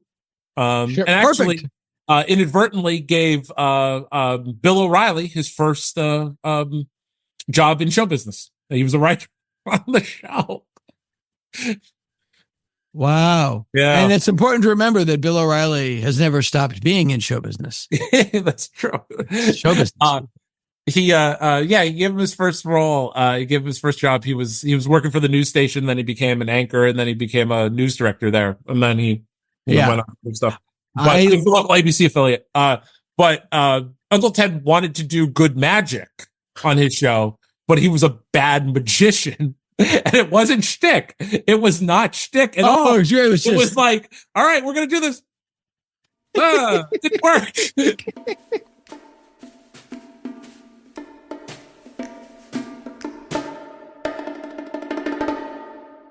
Oh, that's great. You probably have it, and I can dig it up. The press kit for Shock Theater. Oh, yes. Yeah. I have that. Yeah. It's so amazing. Just the colors and the fonts. And it's so the suggestions are gold. Yeah, so great. And any of those press kits I eat up. Does Warren Publications fit into that world at all? Or yeah, because they were directly influenced by Shock. Right. Came out a year later, and they had that listing in the towards the back, like, hey, here's what's coming on TV. Right. Okay. Like, here's shows that are monster related or sure related, sci-fi related, things like that. That's the thing that's gone out that is getting the TV guide and combing through it to see what was on that you could watch. Yeah. I specifically remember it was my PBS station played Pretty Bad Movies at 2 a.m. Wow. And it was the first time I'd seen Jailbait with Ed Wood. Yeah. And it was like, oh, whoa. This is playing this on TV. Wow. Yeah.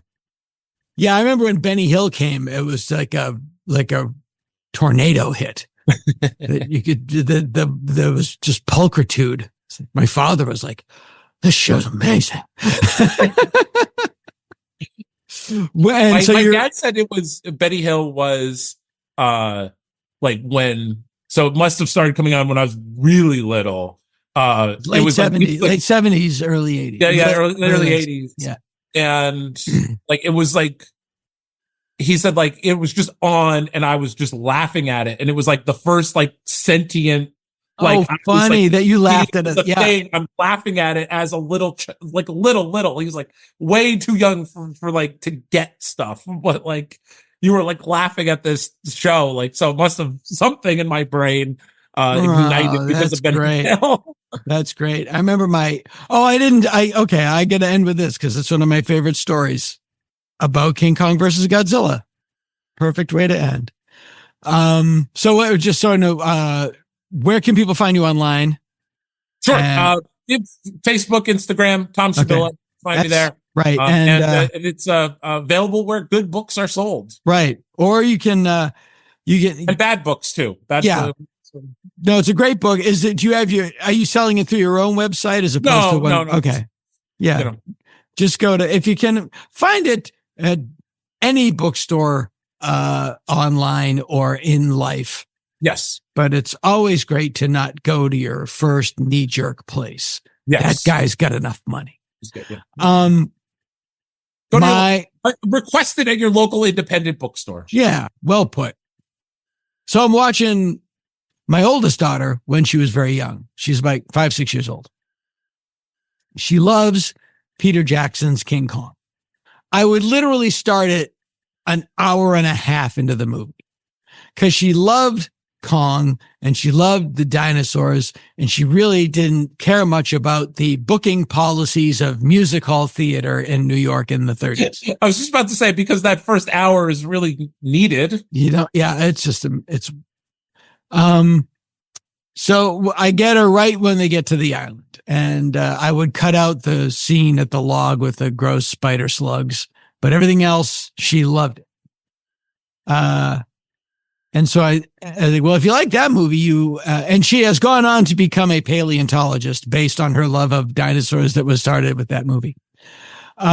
So I said, you might like this movie, King Kong versus Godzilla. And again, she's 5-6 years old.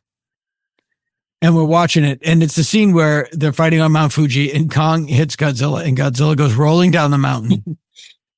And she says to me, she goes, Daddy, Godzilla's saying, this is a terrible day for me. I think they get along. They have so much in common. Yeah, amazing. All right, Tom Shabilla. The book is King Kong versus Godzilla, the most colossal conflict the screen has ever known.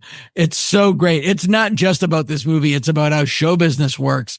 It's so great. It's it's a fun, fast read. I really recommend it. Other podcasts reach for the sky. Dana Gould.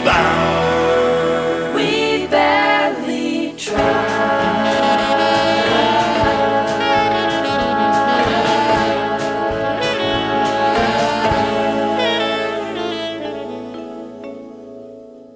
This has been the Dana Gould Hour, brought to you by the Internet. Music by Andy Paley, with Jake Posner behind the board. Graphic design and web production by Spencer Hunt and Segan Friend. Sound editing and post-production by Jalinda Palmer and Joe Napolitano. Tom Kenny speaking. I'm a DJ, I'm a person, I'm a singer, I love to sing and DJ. Boom! Peace out! You want me? Peace out! Boom.